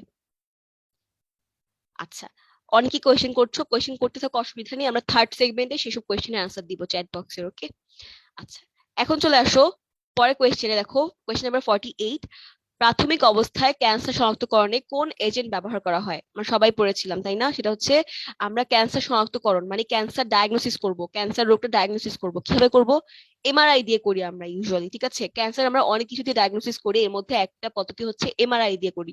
তবে পড়েছিলাম যে এমআরআই তে আমরা কোন ধরনের আয়ন ইউজ করি, কোন ধরনের আয়নের নানকণা ইউজ করি, গ্যাডোলিনিয়াম আয়নের নানকণা ইউজ করি। তাহলে আমরা আশা আশা করি এটা তোমাদের কারো ভুল হয়নি। ঠিক আছে, এটা একটু ঘুরিয়ে কোয়েশ্চেন করা হয়েছে, ডিরেক্টলি কিন্তু বলা হয়নি যে এমআরআই তে কোনটি ইউজ করি, বলা হয়েছে ক্যান্সার শনাক্তকরণে কোনটি ইউজ করি। এখন তোমাকে জানতে হবে যে ক্যান্সার শনাক্তকরণে আমরা কি কি পদ্ধতি ইউজ করি, এর মধ্যে একটা হচ্ছে এমআরআই। ওকে, তাহলে এইভাবে অ্যান্সার করতে পারা গেছে আশা করি। আচ্ছা এখন আসো, গ্রিন হাউস গ্যাসে কোনটির পরিমাণ বেশি? আমরা সবাই জানি কার্বন ডাই অক্সাইডকে আমরা গ্রিন হাউস গ্যাস বলি, এটা তোমাদের সেকেন্ড পেপারের ফার্স্ট চ্যাপ্টারের কথা। ঠিক আছে, তো সবাই আমরা এটা অ্যান্সার জানি, কার্বন ডাই অক্সাইড এটা আমাদের culprit gas, green house gas. So এটা এটা নিয়ে কারো কোনো কনফিউশন থাকার কথা না। আচ্ছা এখন আসো কোয়েশ্চেন নাম্বার 52 তে। আচ্ছা 52 তে কি বলা হচ্ছে দেখো, নিচের কোনটি অ্যামোনিয়ার সাথে বিক্রিয়া করে ইউরিয়া উৎপাদন করে? বলো এটা এটা পড়ানোর কিছু আছে? বিক্রিয়া সেদিন লিখেছিলাম আমি। অ্যামোনিয়ার সাথে বিক্রিয়া করবে কোনটা? Carbon die oxide. সো আমরা অ্যান্সার এটা পারি সবাই। আচ্ছা 53 দেখো, পটাশ সারের ভূমিকা কোনটি?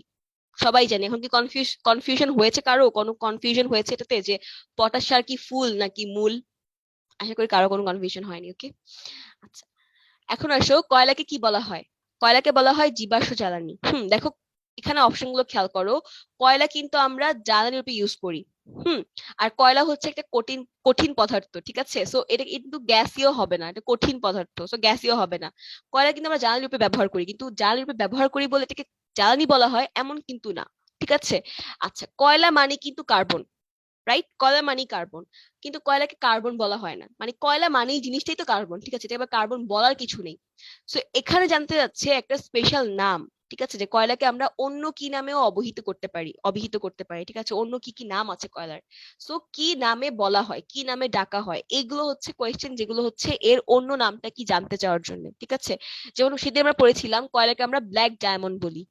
এখানে যদি অপশনে ব্ল্যাক ডায়মন্ড থাকতো তাহলে ওইটাও অ্যান্সার হতো। ওকে, কিন্তু একটা কোয়েশ্চেনে দুইটা ডাবল অ্যান্সার থাকার সুযোগ নেই, সো একটাই অ্যান্সার হবে। খেয়াল করো এখানে জীবাশ্ম বলি আমরা। জীবাশ্ম মানে জীবের অংশ, ঠিক আছে?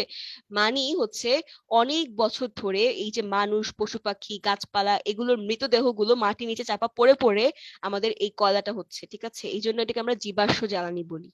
ওকে, তারপর আলটিমেটলি কয়লা থেকে ডায়মন্ড হয়, এই জন্য আমরা এটাকে আবার ব্ল্যাক ডায়মন্ডও বলে থাকি, ঠিক আছে? এই জন্য হচ্ছে নামটা জীবাশ্ম জ্বালানি বা ব্ল্যাক ডায়মন্ড। ওকে, তাহলে আশা করি এটা অ্যান্সার করতে পারবে তোমরা সামনে ইনশাল্লাহ। এখন আসো কোয়েশ্চেন নাম্বার 58। নিচের কোনটি জ্বালানির মান সঠিক নয়? জ্বালানির মান জানলে তুমি বুঝতে পারবে যেখানে কোনটা হচ্ছে মিসম্যাচড আছে। ওকে, তাহলে অ্যান্সার করে দেওয়া যাবে। আচ্ছা এরপর আসো কোয়েশ্চেন নাম্বার 60 তে, সল্ট কেক অ্যাশের সংকেত কি? মনে রাখবে এই যে অ্যাশ টার্মটা তোমরা অনেক জায়গায় পাবে, ঠিক আছে? অ্যাশ টার্মটা তোমরা অনেক জায়গায় পাবে। একটা হচ্ছে সল্ট কেক অ্যাশ আছে, আবার হচ্ছে ক্যালসিয়াম অ্যাশ আছে, অনেক ধরনের অ্যাশ আছে। তো ইউজুয়ালি অ্যাশ বলতে অ্যাকচুয়ালি এখানে সালফেট কে বোঝানো হয়, ঠিক আছে? তাহলে সালফেট কে ইউজুয়ালি আমরা অ্যাশ বলতে বোঝাই, ঠিক আছে? তাহলে এটা তোমাদেরকে পারতে হবে। সেটা হচ্ছে দেখো সল্ট কেক মানে হচ্ছে সোডিয়াম, ঠিক আছে? সোডিয়াম সালফেটের মানে অ্যাশ মানে হচ্ছে সালফেট ইউজুয়ালি বোঝানো হয়। সো এটা অ্যান্সার হচ্ছে সোডিয়াম সালফেট। এটা খুব ইম্পর্টেন্ট একটা কোয়েশ্চেন। ওকে, কোয়েশ্চেন নাম্বার 65। ফাইবার গ্লাস কোন গ্লাস ভুক্ত? ওকে, আচ্ছা এখন এই গ্লাস নিয়ে অনেকের কোয়েশ্চেন ছিল গত ক্লাসে, অনেকে অনেক কনফিউজড ছিল যে গ্লাসের আনসার আমরা কিভাবে করব। গ্লাসের ছকটা আমি বলেছিলাম, কাচের যে ছকটা ছিল সবাইকে পড়তে হবে, এটা অনেক ইম্পর্টেন্ট একটা ছক, ঠিক আছে? তাহলে এখন খেয়াল করো, ফাইবার গ্লাস কোন গ্লাস ভুক্ত? এটা খুবই ইম্পর্টেন্ট একটা কোয়েশ্চেন, কারণ ফাইবার অপটিক্স আমরা অনেক জায়গায় ইউজ করি, ইনফ্যাক্ট মেডিকেল এটার অনেক ইউজ আছে, ঠিক আছে? এই জন্য এটা কিন্তু একটা important question. So fibre glass আমরা হচ্ছে সবাই জানি, এক কথায় আনসার জানতেই হবে, সেটা হচ্ছে বোরোসিলিকেট গ্লাসের অন্তর্ভুক্ত, ঠিক আছে? তোমার ছকের মধ্যে খেয়াল করবে যে বোরোসিলিকেট গ্লাস দেখাচ্ছে, ওইটা ইউজ করি কিভাবে? আমরা ফাইবার অপটিক্স ইউজ করি। সো ফাইবার গ্লাস হচ্ছে বোরোসিলিকেট গ্লাসের অন্তর্ভুক্ত, ঠিক আছে? আচ্ছা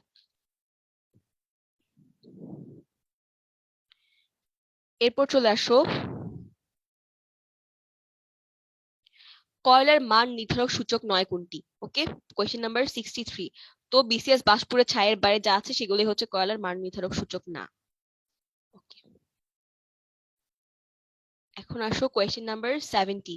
হুম 70 হচ্ছে ইউরিয়া উৎপাদনের তাপমাত্রা কত? সবাই আমরা জানি 180 থেকে 190 ডিগ্রি সেন্টিগ্রেড। কুকিং লিকারে কত পার্সেন্ট সোডিয়াম হাইড্রোক্সাইড থাকে? কুকিং লিকারটা খুবই ইম্পর্টেন্ট, খেয়াল করো। কুকিং লিকারে আমি বলেছিলাম যে তিন ধরনের জিনিসপাতি থাকে, একটা হচ্ছে সোডিয়াম হাইড্রোক্সাইড, সোডিয়াম সালফাইড, আর হচ্ছে জলীয় দ্রবণ থাকে, ঠিক আছে?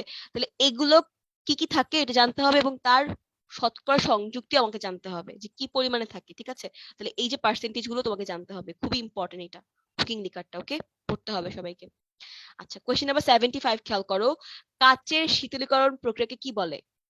দেখো এটাও আমরা এক্সক্লুশন মেথডে অ্যান্সার করতে পারি কিভাবে? দেখো জ্যাকিং আগেই বলেছিলাম চামড়া শিল্পে লাগবে, কুকিং আগেই বলেছিলাম কুকিং লিকার বা কুকিং এই ব্যাপারগুলো হচ্ছে আমাদের পেপার শিল্পে, বিটিং ব্যাপারটা আমরা কাগজ শিল্পে ইউজ করি। ওই যে পড়িয়েছিলাম পাল্প থেকে পেপার তৈরির উৎপাদনের মধ্যে বিড়ি সিঁড়ি পড়িয়েছিলাম না? এর মধ্যে একটা ছিল না যে বিটিং, রিফাইনিং, শীট তৈরি। সো বিটিং জিনিসটা হচ্ছে আমরা কাগজ শিল্পে ইউজ করি, ঠিক আছে? তাহলে আমি তিনটার অ্যান্সার জানি যে তিনটা কোন কোন কাজে ইউজ করা হয়, তাহলে অ্যান্সার হচ্ছে অ্যানিলিং। ওকে, কিন্তু তোমাকে এটা এভাবে জানতে হবে যে কাচের শীতলীকরণ প্রক্রিয়াকে অ্যানিলিং বলা হয়, কারণ এটা খুবই খুবই ইম্পর্টেন্ট একটা কোয়েশ্চেন, ঠিক আছে? এটা আসে। আচ্ছা, আমরা যখন ছিলাম পরীক্ষার্থী 16 সালে, তখনও এটা খুব কমনলি আসতো। মানে মেডিকোর এমন কোনো পরীক্ষা ছিল না যেখানে এটা কোয়েশ্চেন আসতো না, ঠিক আছে? টেইল এক্সাম থেকে শুরু করে একদম উইকলি এক্সাম, মান্থলি এক্সাম, সব এক্সামে কোয়েশ্চেনটা আসতো, কেন জানি এটা সবার মানে একটা ফেভারিট কোয়েশ্চেন ছিল, ঠিক আছে? সো এটা কিন্তু যুগ যুগ ধরে চলে আসছে যে কাচের শীতলীকরণ প্রক্রিয়াকে কি বলা হয়, অ্যানিলিং বলা হয়। সো সবাইকে এটা আনসার জানতে হবে। ওকে, তাহলে এখানে কোয়েশ্চেন নেই, এখন আমরা আরেকটা কোয়েশ্চেন শীট সলভ করব। আচ্ছা, এখন আসো একটা কথা তোমাদেরকে বলি, যেটা ইম্পর্টেন্ট কথা ক্লাসে বলা হয়নি, সেটা হচ্ছে তোমরা সবার আগে ফিজিক্স কেমিস্ট্রিতে স্পেশালি অবশ্যই অবশ্যই অবশ্যই টেক্সট বুক গুলোর, হ্যাঁ, তোমাদের ফার্স্ট বই সেকেন্ড বইয়ের এমসিকিউ, মানে চ্যাপ্টার শেষে এমসিকিউ দেওয়া থাকে না অনুশীলনের মধ্যে, ওগুলো সবার আগে সলভ করবে, ঠিক আছে? একটা চ্যাপ্টার টপিক পড়া শেষ করেই সাথে সাথে তার অনুশীলনে যে এমসিকিউ গুলো থাকে ওগুলো সলভ করে ফেলতে হবে। এখন অনুশীলনে তো অনেক ধরনের এমসিকিউ থাকে, এর মধ্যে বহুপদী আছে, অভিন্নমূলক আছে, তোমার কি এগুলো লাগবে? মেডিকেল বহুপদী বা অভিন্নমূলক কোয়েশ্চেন আসার সুযোগ আছে? নেই। তো তুমি ওগুলো বাদ দিবে, ঠিক আছে? বাদ বাকি যে জ্ঞান আর অনুধাবনমূলক কোয়েশ্চেন গুলো আছে তোমাকে অবশ্যই এগুলো সলভ করতে হবে। কেন করতে হবে বলছি, সেটা হচ্ছে আমাদের সময়ে 2016 সালে আমরা পরীক্ষা দিয়েছিলাম, বারবার বলছি।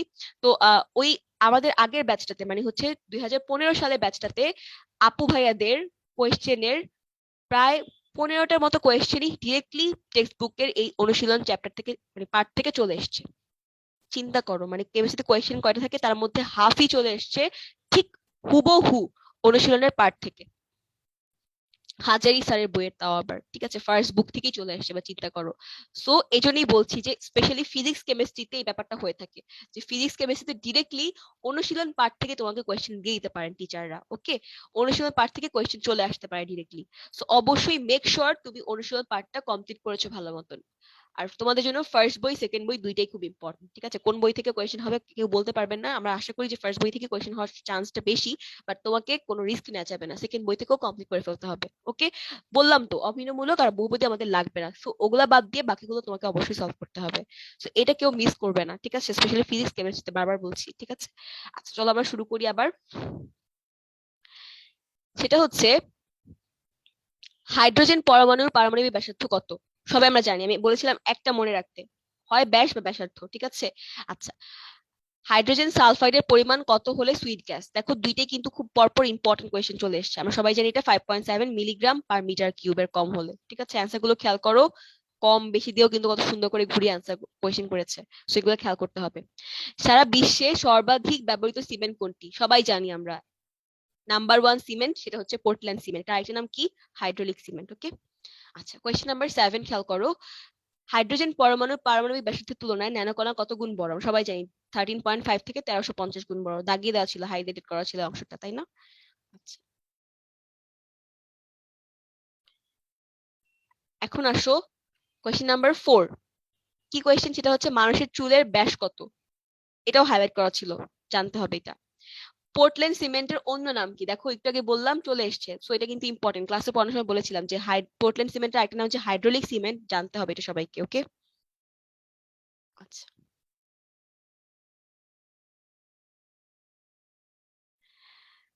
এবার আসো কোয়েশ্চেন নাম্বার 16, সেটা হচ্ছে পোর্টল্যান্ড সিমেন্টের মূল উপাদান নয় কোনটি? আচ্ছা, বলেছিলাম যে যে কোনো শিল্প পড়ার সময় মূল উপাদানগুলো এবং তাদের শতকরা সংযুক্তিগুলো তোমাদেরকে পড়তে হবে। ওকে, তাহলে পোর্টল্যান্ড সিমেন্টের মূল উপাদান নয় কোনটি, এটা একটু এক্সপ্লেইন করা ট্রাই করি।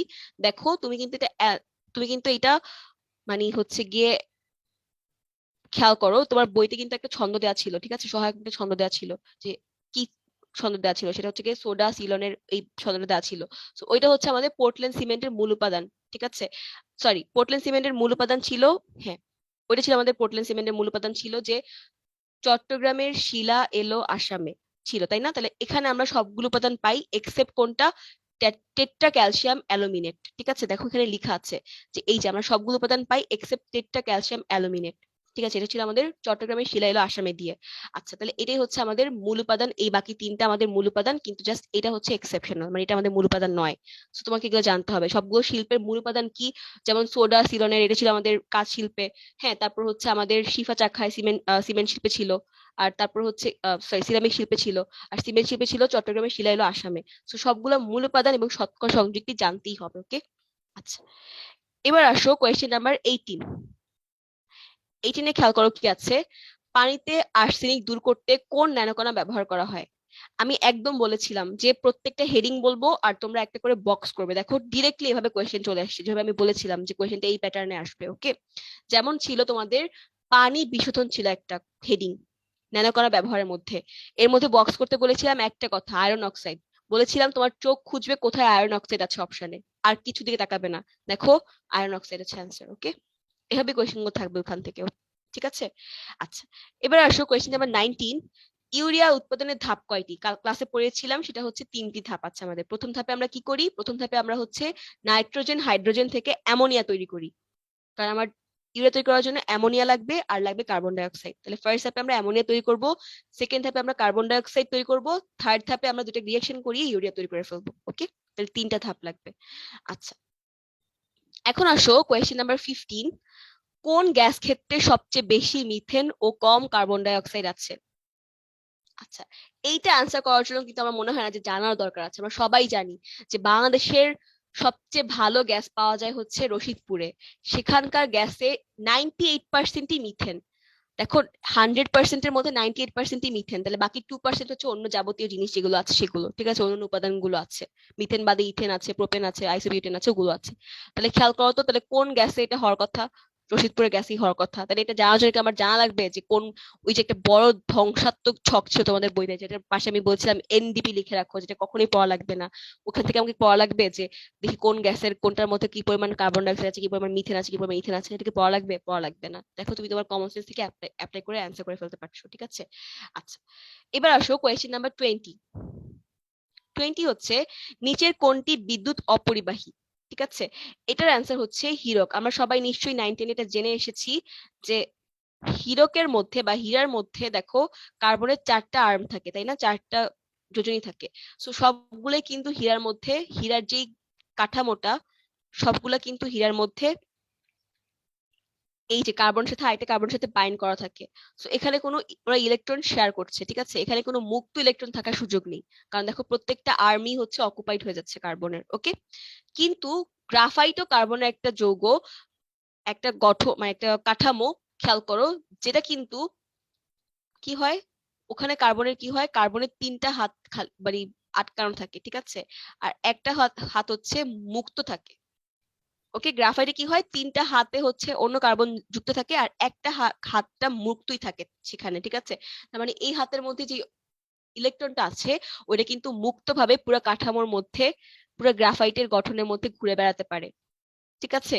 তো যেহেতু আমরা জানি বিদ্যুৎ প্রবাহ মানে হচ্ছে ইলেকট্রনের অপোজিট দিকে প্রবাহ, তার মানে ইলেকট্রনের প্রবাহ হলেই বিদ্যুৎ প্রবাহ থাকবে, তাই না? তো যেহেতু গ্রাফাইটের মধ্যে একটা করে মুক্ত ইলেকট্রন থাকছে এবং সেগুলো পুরো মানে কাঠামো জুড়ে ঘুরে বেড়াতে পারছে, তার মানে এখানে আমাদের ইলেকট্রনের প্রবাহ আছে, তার মানে এখানে আমাদের তড়িৎ প্রবাহ থাকবে, ঠিক আছে। কিন্তু দেখো হীরার মধ্যে কিন্তু এই সুযোগই নেই, কারণ ওর সবগুলো হাতই অকুপাইড, মানে আটকানো অন্য কার্বনের সাথে। তো এখানে কোনো মুক্ত ইলেকট্রন থাকবে না, এই জন্য এটা কিন্তু বিদ্যুৎ পরিবহন করবেও না, ওকে। আচ্ছা, তাহলে খেয়াল করো, আমরা বলেছিলাম ন্যানো পার্টিকেল একটা ধর্ম হচ্ছে বিদ্যুৎ পরিবাহিতা। হ্যাঁ, যে কোনো ন্যানো পার্টিকেলই হচ্ছে বিদ্যুৎ পরিবহন করবে।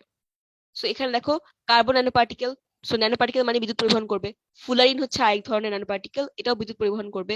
তাহলে এর মধ্যে গ্রাফাইটটা করে আমরা জানি, আর হীরকটা করে না, এটা আমরা জানি। তাহলে অ্যান্সার হচ্ছে এভাবে, ওকে। এক্সপ্লেন করে দিলাম যে কেন হীরকটা করে না বিদ্যুৎ পরিবহন, ওকে। এখন আসো কোয়েশ্চেন নাম্বার 24, আর বেশিক্ষণ বাকি নেই আমাদের। দেখো, বৈদ্যুতিক ক্ষেত্রে ন্যানোকণা ব্যবহার নয় কোনটি? হুম, তোমরা দেখবে যে বৈদ্যুতিক ক্ষেত্রে ন্যানোকণার কয়েকটা ব্যবহার দেওয়া ছিল, এর মধ্যে সবচেয়ে ইম্পর্টেন্ট ব্যবহার ছিল সেমিকন্ডাক্টর রূপে সিলিকন আমরা ইউজ করি, সিলিকন ন্যানোকণা আমরা ইউজ করি, ঠিক আছে। আরো কিছু ব্যবহার দেওয়া ছিল, যেমন মেমোরি সংরক্ষক ছিল, ফটো সেল ছিল, কার্বন ন্যানো টিউব ছিল। তো এগুলো বাদে বাকি যেটা সেটা হচ্ছে গিয়ে আমার অ্যান্সার। খেয়াল করো, তুমি যদি ওগুলো পড়ে থাকো তাহলে তুমি এটা অ্যান্সার করতে পারবে। সুপার কন্ডাক্টর নাম শুনেই মনে হচ্ছে যে বিদ্যুৎ বিদ্যুৎ একটা ভাব, সুপার কন্ডাক্টর, চিন্তা করো। কিন্তু আসলে সে কিন্তু ওই তোমার বইতে কিন্তু এটা কিন্তু দেওয়া ছিল না, ন্যানো কণা ব্যবহারের মধ্যে দেওয়া ছিল না এটা, সো এটাই হচ্ছে অ্যান্সার। ওকে, মনে হলো এটা অ্যান্সার করা যাবে না। আচ্ছা, কোয়েশ্চেন 35, বুলেট, পিপেট, বিকার, রিয়েজেন্ট বোতল সহ শক্ত কাচ তৈরিতে যন্ত্রপাতি তৈরিতে কোন গ্লাস ব্যবহার করা হয়? গ্লাস নিয়ে তোমাদের অনেক কনফিউশন ছিল, আমি এগুলো দূর করবো অবশ্যই, কিন্তু খেয়াল করো এটা কিন্তু খুব ইম্পর্টেন্ট একটা কোয়েশ্চেন, ঠিক আছে? আচ্ছা, এই যে বৈজ্ঞানিক যন্ত্রপাতি গুলো আছে কেমিস্ট্রিতে আমরা ইউজ করি, এগুলোতে আমরা কোন ধরনের গ্লাস ইউজ করব খেয়াল করো। এগুলো কিন্তু আমাদের ল্যাবে আমরা ইউজ করি, তাই না? এগুলো হাত থেকে পড়ে গেলে কিন্তু ভেঙে যাওয়ার সম্ভাবনা থাকে, অনেক সময় কিন্তু আমরা হাত থেকে মানে পড়ে যেতে পারি, ঠিক আছে? তাহলে স্লিপ কেটে পড়ে গেলে ভেঙে যাওয়ার সম্ভাবনা থাকে, তাহলে এই ধরনের গ্লাস আমরা অ্যাসিড নেই, ক্ষার নেই, ঠিক আছে? তাহলে যদি গ্লাসগুলো পাতলা হয় তাহলে কিন্তু ক্ষয় হয়ে যাবে। অ্যাসিড ক্ষার নিলে ক্ষয় হয়ে যাবে না, ক্ষয় হয়ে যাবে, ঠিক আছে? আবার পড়ে গেলে সাথে সাথে ভেঙে যাবে, ঠিক আছে? তো এই জন্য এই ধরনের যন্ত্রপাতি তৈরিতে আমরা এমন গ্লাস ইউজ করব যেগুলো কিনা একটু ভারী, একটু শক্ত গ্লাস, ঠিক আছে? তাহলে কি ধরনের গ্লাস আমরা ইউজ করি খেয়াল করো, নাম থেকেই রিফ্র্যাক্টরি গ্লাস, ঠিক আছে? নামের মধ্যেই ভাব আছে যে রিফ্র্যাক্টরি গ্লাস মানে হচ্ছে একটু শক্ত ধরনের কাঁচ আমরা ইউজ করব। রিফ্র্যাক্টরি মানে সে ক্ষয় রোধ, ক্ষয় রোধ করতে পারে, ক্ষয় হবে না অ্যাসিড বা ক্ষার নিলে, ওকে? আবার রিফ্র্যাক্টরি কথাটার মানে হচ্ছে, রিফ্র্যাক্টরি টার্মটার মানে হচ্ছে অপ্রতিরোধ্য, ঠিক আছে? তার মানে একে প্রতিরোধ করা যাচ্ছে না, মানে এটা শক্ত একটু ভারী টাইপের গ্লাস, ওকে? আবার এর কিছু আলোক ধর্ম আছে, সো এগুলো আমাদের জানা দরকার নেই, জাস্ট এই কথাটা মনে রাখবো আমরা যে রিফ্র্যাক্টরি টার্মটা মানে হচ্ছে অপ্রতিরোধ্য, তার মানে আমরা এমন একটা গ্লাস দিয়ে এগুলো বানাতে হবে, ঠিক আছে? আচ্ছা, এখন আসো কোয়েশ্চেন নাম্বার 36, বিটুমিনাস কয়লা থেকে কোন জ্বালানিটি উৎপন্ন হয় না? আমরা সবাই জানি বিটুমিনাস জ্বালানি থেকে আমরা 6 ধরনের জ্বালানি পেয়ে থাকি, সেটা হচ্ছে বিটুমিনাস কয়লা থেকে 6 ধরনের জ্বালানি থাকে, সেগুলো কি কি? কোকোয়াস ছিল, মিথেন ছিল, আর প্রোডিউসার গ্যাস ছিল। এখানে কোথাও হাইড্রোজেন গ্যাস ছিল না আমাদের ছন্দের মধ্যে, সো অ্যান্সার হাইড্রোজেন গ্যাস, ওকে? আচ্ছা, এবার আসো কোয়েশ্চেন নাম্বার 32, সেটা হচ্ছে পিট কয়লায় কত শতাংশ পানি থাকে? পিট মানে পচা কয়লা, তার বেশিরভাগই পানি থাকে, তাই না? 80 থেকে 90% পানি থাকে, সবাই আমরা জানি এটা। আচ্ছা, এখন আসো কোয়েশ্চেন 33, সিলিকা বালিতে কোনটি থাকলে কাচের বর্ণ সবুজ হয়? সবাই এটার অ্যান্সার জানো নিশ্চয়ই, যেটা হচ্ছে আমরা পড়েছিলাম যে ফেরাসের মানে যে যৌগগুলো থাকে সেগুলো থাকলে আমাদের কালারটা হচ্ছে কাচের কালারটা হচ্ছে সবুজ বর্ণের হয়, সো এই অ্যান্সার হচ্ছে ফেরাসের অক্সাইডটা। আচ্ছা, কাচের অ্যানিলিং তাপমাত্রা কত? বলেছিলাম যে কাচের শীতলীকরণ প্রক্রিয়াকে আমরা বলি অ্যানিলিং, ঠিক আছে? এটা তাপমাত্রাটাও খুব ইম্পর্টেন্ট, এটাও যুগ যুগ ধরে মেডিকেল চলে আসছে, ঠিক আছে? সো আমাদের জানতেই হবে এটা, ওকে? আচ্ছা, এরপর আসো কোয়েশ্চেন নাম্বার 40, সেটা হচ্ছে বর্তমানে প্রাকৃতিক গ্যাস সবচেয়ে বেশি ব্যবহৃত হয় কোথায়? সবাই আমরা জানি বিদ্যুৎ উৎপাদনে, তাই না?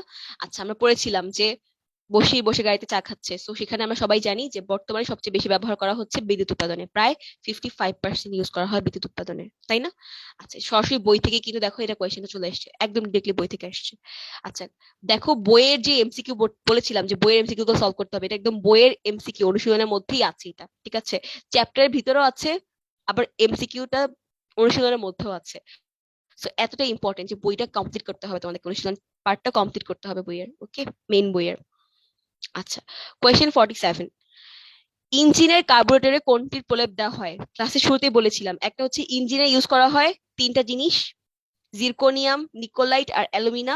আরেকটা হচ্ছে ইঞ্জিনের কার্বোরেটরে ইউজ করা হয়, সেটা হচ্ছে নিকেল ক্রোমিয়াম, একটা ইউজ করা হয় কার্বোরেটরে, সেটা হচ্ছে নিকেল ক্রোমিয়ামের প্রলেপ। সো অ্যান্সার কোনটা? নিকেল ক্রোমিয়ামের প্রলেপ, ওকে?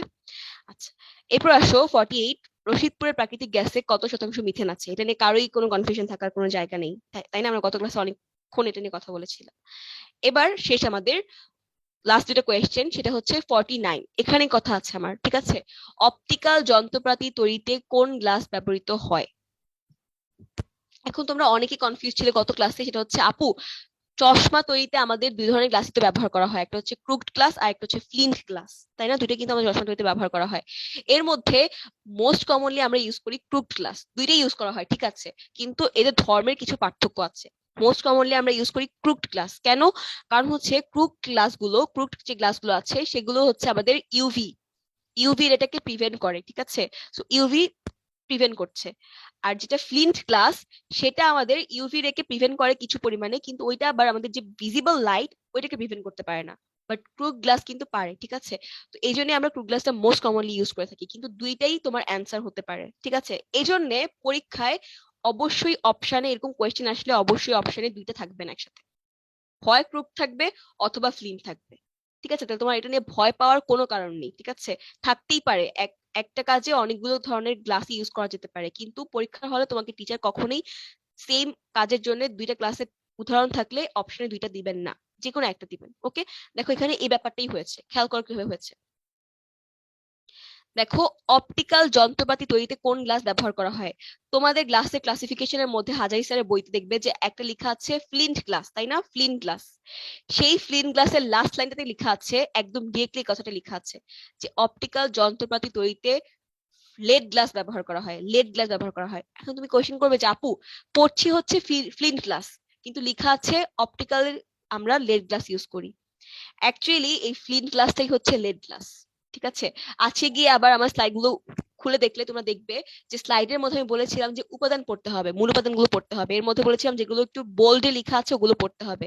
খেয়াল করবে, এই যে ফ্লিন্ট গ্লাস ছিল, সেই ফ্লিন্ট গ্লাসের মূল উপাদানই হচ্ছে লেড অক্সাইড। ঠিক আছে, লেড লেড হচ্ছে ফ্লিন্ট গ্লাসের মূল উপাদান, তাই এটাকে লেড গ্লাসও বলা হয়।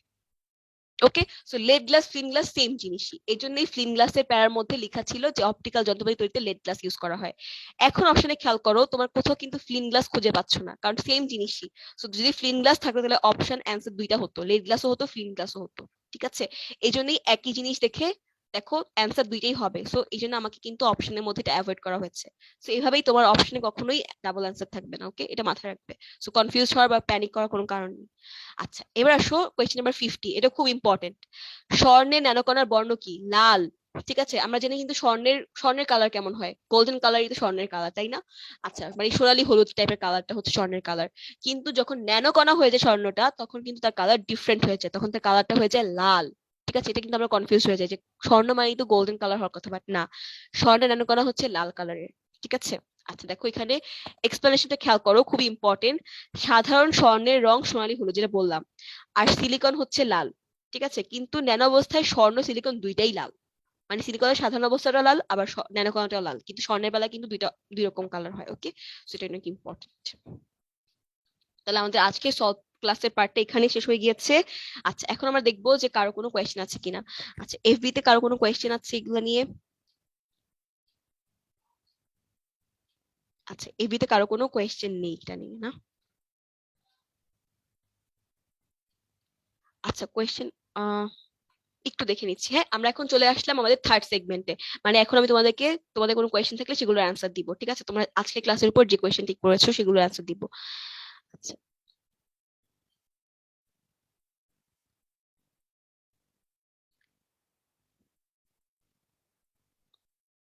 হ্যাঁ, রুহানা আফরিন লিখেছো অপটিক গ্লাস হচ্ছে ফ্লিন গ্লাস। হ্যাঁ, ভেরি গুড, অপটিক গ্লাস হচ্ছে ফ্লিন গ্লাস। আবার এটা আরেকটা নাম হচ্ছে লেড গ্লাস, কারণ এখানে লেডটাই হচ্ছে মেইন উপাদান। ঠিক আছে, তাই এটাও অ্যান্সার। ওকে, আচ্ছা।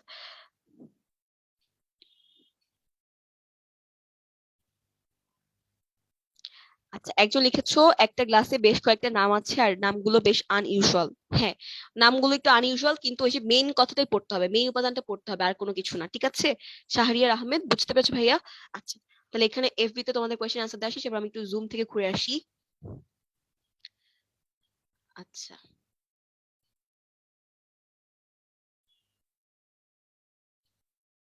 আপু ডেইলি এক্সামে অনেক নিউমেরিক্যাল কোয়েশ্চেন থাকে, এগুলো কি পড়তে হবে? কিছু নিউমেরিক্যাল কোয়েশ্চেন কিন্তু ইম্পর্টেন্ট, মেডিকেল আসার মতন জিনিসপাতি। ঠিক আছে, তো সেগুলো কিন্তু আমরা ক্লাসেই বলে দিই, বা দাগানো অংশের মধ্যে থাকে সেগুলো, তাহলে সেগুলো অবশ্যই পড়তে হবে। দাগানো মানে মাস্ট পড়তে হবে, ক্লাসে বলা মানে আরো বেশি ইম্পর্টেন্ট, অবশ্যই পড়তে হবে। ঠিক আছে, আচ্ছা, এর বাইরে যেগুলো আছে সেগুলো তোমাদের না পড়লেও বা না মনে রাখলেও খুব ক্ষতি হবে না। ঠিক আছে, এখন কথা হচ্ছে ডেইলি এক্সামে, ওই যে বললাম শুরুতেই বলেছিলাম যে ডেইলি এক্সামে আমাদের এতগুলো কোয়েশ্চেন দিতে হয় একটা চ্যাপ্টার থেকে, একটা টপিক থেকে, যে আমাদের কোয়েশ্চেন শেষ হয়ে যায়, দাগানো অংশের বাইরেও কোয়েশ্চেন কভার করতে হয়, এই জন্যই দা। ঠিক আছে, এটা নিয়ে প্যানিক করার কোনো কারণ নেই। আচ্ছা, কিন্তু আজকে বাসায় তোমরা আছো, আজকে ক্লাস শেষে অবশ্যই এই স্টার মার্ক করা কোয়েশ্চেন গুলো একবার হলো চোখ বুলিয়ে নিবে। ঠিক আছে, আচ্ছা। আপু কাছের সংকেত পড়তে হবে কি সবগুলোর? সবগুলো কাছের সংকেত পড়তে হবে না, যেগুলো মূল উপাদান বোল্ড করা বলেছিলাম সেগুলো পড়লেই হবে। ঠিক আছে, আচ্ছা, আর ক্রুড গ্লাস, ফ্লিন গ্লাস এগুলো একটু ইম্পর্টেন্ট, তো এগুলো একটু সংকেতটা তোমরা দেখে নিবে। ঠিক আছে, তাও বোল্ড গুলো পড়লেই হবে ইনশাল্লাহ। কি কোয়েশ্চেন করেছিল, এটা একটা নাম্বার দেয়া, সরি নাম পড়তে পারছি না। আচ্ছা, আপু কাছের সংকেত পড়তে হবে সবগুলোর কি? আচ্ছা, অ্যান্সার করে দিয়েছি। ওকে, একজন লিখেছে আমি ওইভাবে অ্যান্সার করেছি আপু, ওই যে তাই না, ওই মেথড গুলো অ্যাপ্লাই করে। হ্যাঁ, আমিও অ্যান্সার করেছি এভাবে অনেক। আচ্ছা, ফারজানা আক্তার সুমি লিখেছো, আপু কোয়েশ্চেন কি মেইন বুক থেকে করা হয়? কোন কোয়েশ্চেন? জেল এক্সামের কোয়েশ্চেন গুলো? হ্যাঁ, মেইন বুকও থাকে, আবার তোমাদের জন্য ইম্পর্টেন্ট কোনো কোয়েশ্চেন যদি আমরা মনে করি যেগুলো আসতে পারে, তাহলে তোমাদের সেকেন্ড বুক থেকেও থাকে। ঠিক আছে। ফাহিম রেজা কোয়েশ্চেন করেছো, আপু যদি সাল উল্লেখ না করে তাহলে কি অ্যান্সার করবো? এটা তো জিকে থেকেও আসতে পারে। আচ্ছা, জিকেতে ইউজুয়ালি এই ধরনের কোয়েশ্চেন দিবে না, কয়লা ক্ষেত্র গ্যাস ক্ষেত্র এই ধরনের কোয়েশ্চেন আসার সম্ভাবনা একদম কম, মানে 0.0001%। ঠিক আছে, সেগুলো আসার সম্ভাবনা নেই। তাহলে আসলে মানে তোমার এই কেমিস্ট্রির এই চ্যাপ্টার থেকে আসবে। ঠিক আছে, লেটেস্ট বইয়ে যে ইনফোটা থাকবে ওইটাই তোমরা ফলো করবে। ওকে, সাল দেয়া না থাকলে ওইটাই ফলো করবে তোমরা। ওকে। আচ্ছা, আর এখানে কিছু প্যাটার্ন ফলো করতে হবে। তুমি যখন দেখবে কেমিস্ট্রিতে এতগুলো কোয়েশ্চেন থাকবে, তাই না, তুমি কিন্তু পড়লেই বুঝে যাবে যে কোয়েশ্চেনটা কোন বই থেকে এসছে, হাজাই স্যারের বই থেকে এসছে নাকি অন্য কোনো বই থেকে এসছে। ঠিক আছে, যখন তুমি দেখবে তোমার কোয়েশ্চেন গুলো হাজাই স্যারের বই থেকে এসছে, এগুলো হচ্ছে টেকনিক, নিনজা টেকনিক, বুঝছো, অ্যান্সার করার, তখন তোমাকে অ্যান্সার করতে হবে হাজাই স্যারের বইতে যেটা আছে সেটাই। যেমন হাজাই স্যারের লেটেস্ট বইতে আছে 27টি, তাহলে তোমাকে অ্যান্সার হবে 27টি। এখন যদি গুহ স্যারের বইতে 28টি বা 29টি থাকে, তখন যদি কোয়েশ্চেন গুহ স্যারের বই থেকে করা হয়, তাহলে তোমাকে বুঝতে হবে অ্যান্সার গুহ স্যারের বই অনুযায়ী হবে। ঠিক আছে, সো ইউজুয়ালি এরকম যদি না বুঝতে পারো, বুঝতে পারলে খুবই ভালো, কারণ তোমরা ফার্স্ট বই সেকেন্ড বই দুইটাই পড়বে মনোযোগ দিয়ে, তো তোমাদের বুঝতে পারার কথা। যদি কোনো কারণে না বুঝতে পারো বা মিক্সড কোয়েশ্চেন হয়, তাহলে ফার্স্ট বুকের সাথে যাবে। ঠিক আছে, কারণ সম্ভাবনা বেশি ফার্স্ট বুক থেকে কোয়েশ্চেন আসার, সো সো ফার্স্ট বুক থেকে যাবে। ওকে। আচ্ছা। আচ্ছা, একজন কোয়েশ্চেন করেছো, জি আপু চশমা কাচ দুইটা, এটা কি করব? হ্যাঁ, অ্যান্সার করে দিয়েছি যে অপশনে দুইটা থাকবে না একসাথে। ওকে, দুইটাই আমরা ইউজ করি। আচ্ছা। আচ্ছা, সিমেন্টে কয় পার্সেন্ট জিপসাম ব্যবহার করা হয়? আচ্ছা, সিমেন্টে কয় পার্সেন্ট জিপসাম ব্যবহার করা হয়, এটা কিন্তু তোমার ডিরেক্টলি বইতে অ্যান্সার করা আছে। ঠিক আছে, তাহলে বই থেকে অবশ্যই দেখতে হবে সিমেন্টে কয় পার্সেন্ট জিপসাম অ্যান্সার করা হয়, ইউজ করা হয়। তোমার জিপসাম পড়েছিলাম না, যে জিপসাম কি ছিল, কতটুকু জিপসামের, জিপসাম হচ্ছে সিমেন্টের জমাট বাঁধাকে মন্থর করে। ঠিক তার উপরে জিপসামের সংকেতটা পড়েছিলাম না, তার ঠিক নিচের লাইনটাতে লেখা আছে জিপসাম কয় পার্সেন্ট ইউজ করা হয়। ঠিক আছে, একদম এক্স্যাক্টলি ভ্যালুটাই পড়তে হবে। আপু ঠিক এক্স্যাক্টলি ভ্যালুটা মনে নিতে আপু বলছি না। ঠিক আছে, 2 থেকে 3% ইউজ করা হয় মেবি, নাকি 3 থেকে 5%-এর মতন ইউজ করা হয়। ঠিক আছে, একটু দেখে নিতে হবে এটা। ওকে। আচ্ছা, এটা ডিরেক্টলি বইতে যা থাকবে তাই হবে, আর এটা ডিফারেন্ট বইতে ডিফারেন্ট দেওয়া আছে, তোমরা হাজাই স্যারের বইটা ফলো করবে। ওকে। আচ্ছা,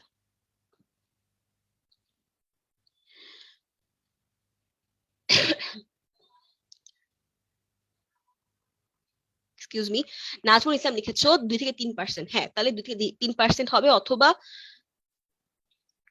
2 to 3%ই হওয়ার কথা। ঠিক আছে, এটাই তোমাদের মেন বইতে মেবি দেওয়া আছে, তোমরা একটু দেখে নেবে, চেক করে নিবে এটা। ঠিক আছে, এটা কিন্তু একটা ভালো কোয়েশ্চেন, এটা কিন্তু আসার মতো একটা কোয়েশ্চেন। ওকে।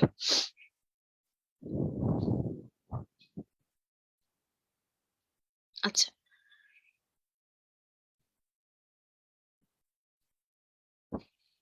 আর কার কোনো কোয়েশ্চেন নেই? ঠিক আছে, তার মানে আমাদের এখানেই আমাদের আর কোনো কোয়েশ্চেন নেই কারো। আচ্ছা, এর বাইরে কি আর কোনো কারো কোনো কোয়েশ্চেন আছে বা কোনো কিছু জানার আছে? আচ্ছা, নেই তাহলে, তাহলে আমরা এখানেই শেষ করব। শেষ করার আগে তোমাদের জন্য অনেক শুভকামনা, ইনশাল্লাহ তোমরা পড়তে থাকো, ভালো কিছুই হবে ইনশাল্লাহ, আশা করি আমরা। ঠিক আছে, তোমাদের রেসপন্স অনেক ভালো ছিল। ওকে। আচ্ছা, শেষ করার আগে আমি একটা গল্প বলে শেষ করতে যাচ্ছি, সেটা হচ্ছে, আমি আমার একজন পার্সন যে কিনা অনেক অলস। ঠিক আছে, অনেক অলস। ঠিক আছে, আমি যে কি পরিমাণ অলস তোমরা চিন্তা করতে পারবে না। ঠিক আছে, মানে আমি পারতপক্ষে ছুটিতে, এখন ছুটি চলছে আমার, তো ছুটিগুলোতে আমি কি করি, শুয়ে থাকি সারাদিন বিছানার মধ্যে। ঠিক আছে, উঠিও না বিছানা থাকি, মানে একদম লেটে থাকি বিছানার মধ্যে। একদম শেষ মুহূর্তে গিয়ে আমি কোনো একটা কাজ করতে হলে একদম শেষ মুহূর্তে গিয়ে কাজটা কমপ্লিট করি। ঠিক আছে, একদম আমি এতটাই অলস। সো আমার জন্য কোনো মোটিভেশন কাজ করে না, মানে আমি কোনো মোটিভেশন নিয়ে স্যাটিসফাইড না, যেটা এটা দিয়ে আমি মোটিভেটেড হব। ঠিক আছে, এত এত মোটিভেশনাল ভিডিও আছে, স্পিকার আছে, আর ওরা কথা বলে, কিন্তু আমার কোনোটাই কাজে লাগে না। তো আমার ক্ষেত্রে একটা জিনিস কনস্ট্যান্টলি মোটিভেশন হিসেবে কাজে লাগে, যেটা আমি আমার ক্ষেত্রে অ্যাপ্লাই করি, সেটা হচ্ছে একদম অনেক আগে থেকে। ঠিক আছে, স্পেশালি মেডিকেল অ্যাডমিশনের প্রিপারেশনের টাইমটা থেকে আমি এই ব্যাপারটা কাজে লাগাই আমার ক্ষেত্রে। সেটা হচ্ছে, আমি নিজেকে সবসময় বলি যে তিশা তুমি এমন কিছু করো না তোমার যদি পরে গিল্ট ফিল হয়। হ্যাঁ, যদি গিল্টি ফিল, মানে গিল্টি ফিল করি আমি, যে আমার আমার গিল্ট হচ্ছে এই ব্যাপারটা নিয়ে, যে আমি আর একটু চেষ্টা করলেই পারতাম, কেন করিনি। ঠিক আছে, তো তোমাদেরকে বলবো তোমরা এই ব্যাপারটা যাতে কখনো না হয়, যে পরীক্ষা দিয়ে এসে মনে হয় যে আর একটু চেষ্টা করলেই পারতাম, আর একটু চেষ্টা করলেই আরো ভালো কিছু হতে পারতো। এই ফিল্ডে যাতে না হয়। রেজাল্ট যাই হোক না কেন, নেগেটিভ পজিটিভ যাই হোক না কেন, ডাজন্ট ম্যাটার, কারণ ultimately life will go on. ঠিক আছে, মেডিকেল না হলে যে লাইফ শেষ এমন কোনো মানে নেই। ঠিক আছে, এটা নিয়ে আমি একটা গল্প বলবো। কিন্তু তোমার যাতে সেদিন মনে না হয় ব্যাপারটা যে আমি আর একটু চেষ্টা করলেই পারতাম। ঠিক আছে, তো এই জন্যই কোয়েশ্চেন হার্ড হলে তো সবার জন্যই হার্ড হবে। অনেক চেষ্টা করেও তুমি তখন পারবে না, তখন তোমার মনে হবে যে ধুর কোয়েশ্চেন তো হার্ড হয়েছে, আমি তো চেষ্টা করেছি, সো পাইনি পাইনি। ঠিক আছে, কোয়েশ্চেন ইজি হলে চেষ্টা করেছি, অ্যান্সার করতে পেরেছি, খুব ভালো কথা। কিন্তু তুমি যদি চেষ্টা না করে অ্যান্সার করতে না পারো, তখন তোমার মনে হবে যে কোয়েশ্চেন তো ইজি হয়েছে, আমি এত একটু চেষ্টা করলেই হয়তো পেরে যেতাম। ঠিক আছে, বা ভালো করতে পারতাম আরো। সো এই ব্যাপারটা যাতে কখনো ফিল না হয়। সো এখন তোমার 100% দেওয়ার টাইম। 100% দিয়ে এই কয়টা মাস একটু কষ্ট করতে হবে। ঠিক আছে, এরপরে কিন্তু ইনশাল্লাহ ভালো কিছু আশা করতে পারি আমরা। সো আলটিমেটলি দিন শেষে তুমি যতটুকু পরিশ্রম করতে পারার মতো সামর্থ্য তোমার আছে, 100% দিয়ে ট্রাই করো। সবার 100% সেম না। সো এটা নিয়ে গিল্ট ফিল করার কারণ নেই যে আমারটা ওরটা লেভেল মিলছে না। ঠিক আছে, কিন্তু তুমি তোমার 100% দিলেই ইনাফ, এটা দেয়াটাই ইনাফ যে তুমি দিচ্ছ। ঠিক আছে, এবার রেজাল্ট যাই হোক না কেন। ওকে, আচ্ছা, আমি একজন ভাইয়ের কাছে পড়তাম। ভাইয়া ডিএমসি ছিলেন। তো হচ্ছে ভাইয়ার ফ্রেন্ড, মানে একজন ফ্রেন্ড ছিলেন। উনি হচ্ছেন গিয়ে ডিএমসি তে মানে চান্স পেয়েছিলেন, কিন্তু উনি বাবা মার কথায়, বাবা মার প্রেশারে এসেছিলেন। ঠিক আছে, ডিএমসি তে। সো ওনার কোনোভাবেই মেডিকেলে পড়ার ইচ্ছা ছিল না। তো উনি কি করতেন, যেহেতু ওনার ফিল্ডটা ভাল লাগে না, উনি ফার্স্ট ইয়ার থেকেই একদম মেডিকেলে পড়াশোনা করতেন না। ঠিক আছে, উনি কি করতেন, ক্লাসের টাইমে জিমে গিয়ে জিম করতেন। চিন্তা করো কি একটা অবস্থা। ঠিক আছে, মানে মেডিকেলে এত প্রেশার, উনি জিম করতে যেতেন, ক্লাস করতেন না। তো অ্যাজ এ রেজাল্ট কি হলো, অ্যাজ এ রেজাল্ট উনি ফার্স্ট ইয়ার যে পরীক্ষাটা হয় আমাদের, এটাতে ক্লিয়ার করতে পারলেন না উনি, পাশ করতে পারলেন না, কারণ ক্লাসই করেনি, কখনো পড়েনি মেডিকেলের পড়া, কিভাবে পাশ করবেন। ঠিক আছে, সো উনি ড্রপ আউট হলেন। ড্রপ আউট হওয়ার পর ওনার প্যারেন্টস কি করলেন, ভুল বুঝতে পারলেন এবং আলটিমেটলি ওনাকে একটা প্রাইভেট ইঞ্জিনিয়ারিং ইউনিভার্সিটিতে ভর্তি করে দিলেন। ঠিক আছে, আচ্ছা, ভর্তি করে দেওয়ার পরে যেটা হয়েছে, এমআইএসসি তে মনে হয় ভর্তি করেছিলেন ওনাকে। আচ্ছা, যেটা হয়েছে সেটা হচ্ছে, ভাইয়া তো আমাদের তো এমবিবিএস কারিকুলাম হচ্ছে 5 বছরের। ঠিক আছে, প্লাস ইন্টার্নি করতে হয় 1 বছর। সো ইন্টার্নশিপ নিলে আমাদের মোট 6 বছরের কারিকুলাম। ওকে, সো এরপরে আমরা হচ্ছে বাইরে বের হতে পারি অ্যাকচুয়ালি। কিন্তু ইঞ্জিনিয়ারিং তো 4 বছরে কমপ্লিট হয়ে যায়। উনি প্রাইভেটে পড়েছিলেন, তাহলে আরো ভালো মতন তাড়াতাড়ি কমপ্লিট হয়ে গিয়েছে, 4 বছরের মধ্যেই কমপ্লিট হয়ে গেছে। এরপর উনি এত ভালো স্টুডেন্ট ছিলেন, অ্যাকচুয়ালি উনি ভালো স্টুডেন্ট ছিলেন অনেক বেশি। তো উনার এমন এমন জায়গায় জব হয়েছে যে যেখানে রিচ করাটা এত টাফ। ঠিক আছে, মানে এত উপরের লেভেলে ওনার জব হয়েছে। সো মেডিকেল না হওয়া মানে যে সবকিছু শেষ কথা তা কিন্তু না। ঠিক আছে, সো উনি ভালো ছিলেন, উনার ইচ্ছা ছিল এই ফিল্ডে, উনি এই ফিল্ডে এসেছেন, কাজ করেছেন, অনেক ভালো করেছেন। সো মেডিকেল না হলেই যে তোমার লাইফ শেষ হয়ে যাবে এমন কিন্তু কোনো কথা নেই। ঠিক আছে, এমন অনেক এক্সাম্পল আছে, অনেক গল্প আছে, অনেক ভাই আপদে দেখেছি আমরা যে মেডিকেল চান্স পাননি, ইচ্ছা ছিল মেডিকেলে পড়ার বাট চান্স পাননি, কিন্তু বাইরে থেকে এত ভালো করছেন যে বলার মতন না। ঠিক আছে, তার সমসাময়িক যে ফ্রেন্ডরা আছেন মেডিকেলে তাদের থেকে অনেক ভালো করছেন। ঠিক আছে, সো সব মিলিয়ে কিন্তু লাইফের শেষ কথা এটা না। সো এটা নিয়ে কেউ আপসেট হবে না, but you should try to give your best. Okay, 100% দিয়ে ট্রাই করবে তোমরা, যাতে এই গিলটা না হয় যে আমি আর ট্রাই করলে পারতাম, এই কথা যাতে কখনোই মাথায় না আসে। ঠিক আছে, না হলে আমি ট্রাই করেছি, 100% দিয়েছি, হয়নি, বাদ। কিন্তু এটা যাতে না হয় যে আমি 100% ট্রাই করিনি, করলে পারতাম। ওকে, এটাই আজকে কথা বলার মেইন উদ্দেশ্য ছিল। ঠিক আছে, আচ্ছা, সবার জন্য ভালো থাকো সবাই, শুভকামনা রইলো। আসসালামু আলাইকুম, আমার জন্য দোয়া করবে বেশি বেশি করে। ঠিক আছে, ইনশাআল্লাহ কোনো না কোনো সময় আবার দেখা হয়ে যাবে। ঠিক আছে, সবাই সুস্থ থাকবে, সুস্থ থাকাটা ইম্পর্টেন্ট। ঠিক আছে, আচ্ছা, শেষ করে ফেলি তাহলে আমরা। আচ্ছা, চ্যাট বক্সে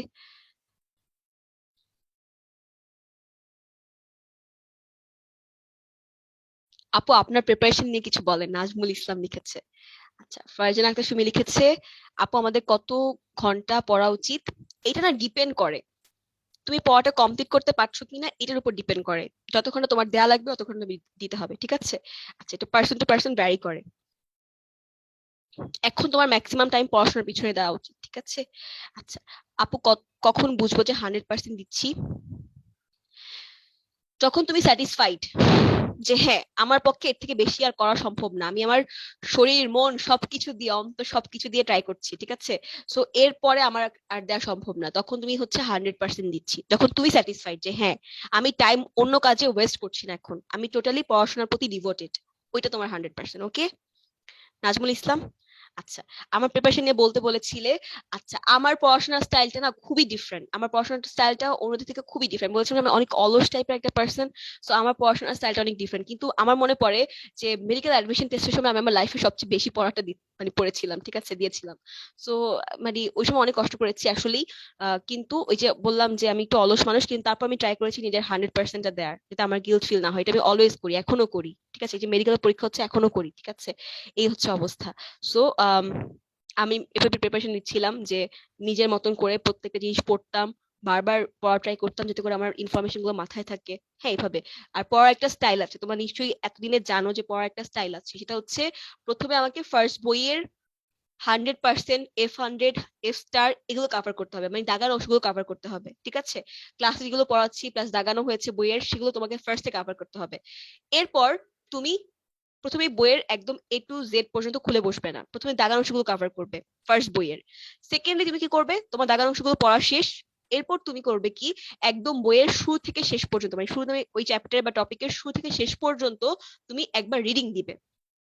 তার উদ্দেশ্য হচ্ছে ওইখানে আমরা যে লাইনগুলো দাগাইনি, দাগানো হয়নি বা ক্লাসে বলা হয়নি, কিন্তু তোমার কাছে মনে হচ্ছে এগুলো ইম্পর্টেন্ট, পরীক্ষা আসার মতন জিনিসপাতি, তুমি ওগুলো অন্য কালি দিয়ে বা পেন্সিল দিয়ে মার্ক করে রাখবে। ঠিক আছে, তাহলে তুমি কিন্তু নিজেই ফাইন্ড আউট করছো যে তোমার কাছে মনে হচ্ছে এগুলো আসার মতন। ঠিক আছে, তাহলে এখন কিন্তু দেখো তোমার পুরোটা কভার হয়ে গেছে। আমরা ইম্পর্টেন্ট জিনিসগুলো দাগিয়ে দিয়েছি, গুলো কভার হয়েছে, প্লাস তোমার কাছে ইম্পর্টেন্ট যেগুলো লাগছে সেগুলো কভার হয়েছে। এরপর কিন্তু আর অ্যাকচুয়ালি ইম্পর্টেন্ট বলতে কিছুই বাকি থাকে না, সবটাই কিন্তু কভার হয়ে যাচ্ছে, তাই না? তাহলে এবার দাগানোর পর তুমি একবার পড়ে ফেললে, তাহলে তোমার অলরেডি দুবার পড়া হয়ে গেল কিন্তু। ঠিক আছে, থার্ড বার কি করবে? থার্ড বার তুমি জাস্ট তোমার দাগানো অংশ, মেডিকোর দাগানো অংশগুলো, ক্লাসে পড়ানো অংশগুলো হচ্ছে একবার পড়বে ফার্স্ট বই থেকেই। ঠিক আছে, তাহলে তোমার থার্ড রিভিশনটা কমপ্লিট হয়ে গেল। এরপর টাইম পেলে তুমি তোমার সেকেন্ড বইটা থেকে দাগানো অংশগুলো পড়ে ফেলবে, ইম্পর্টেন্ট অংশগুলো পড়ে ফেলবে। তারপর সময় থাকলে তুমি হচ্ছে এক্সট্রা যে বইগুলো আছে, ওগুলো ইনফো গুলো দেওয়া থাকে তোমাদের কম্পেনিয়ন বুকে বা সহায়ক নোটে, ওখান থেকে পড়ে ফেলবে। তাহলে এভাবে স্টেপ স্টেপ ওয়াইজ তোমাকে স্টেপ বাই স্টেপ ফলো করে তোমাকে আগাতে হবে। আমি এভাবেই পড়েছিলাম, ঠিক আছে। একদিন কোয়েশ্চেন নাজমুল হাসান কোয়েশ্চেন করেছিলে, সরি ইসলাম কোয়েশ্চেন করেছিলে। সো এভাবে আমি কিন্তু পড়তাম, ঠিক আছে। এভাবে তোমাকে স্টেপ বাই স্টেপ পড়তে হবে। ক্লিয়ার সবার কাছে ব্যাপারগুলো? তাহলে এভাবে পড়লে আমার মনে হয় তোমাদের কোনো ইম্পর্টেন্ট অংশ ছুটে যাবে না, এবং পড়াটাও সলিড হবে, কমপ্লিট হবে পড়াটা। ওকে, আচ্ছা, তাহলে আজকে এই পর্যন্তই। আর কার কোনো কোয়েশ্চেন? কোয়েশ্চেন নেই, তাহলে শেষ করছি আপু। ভালো থাকবে সবাই, সুস্থ থাকবে, ঠিক আছে। আল্লাহ হাফেজ।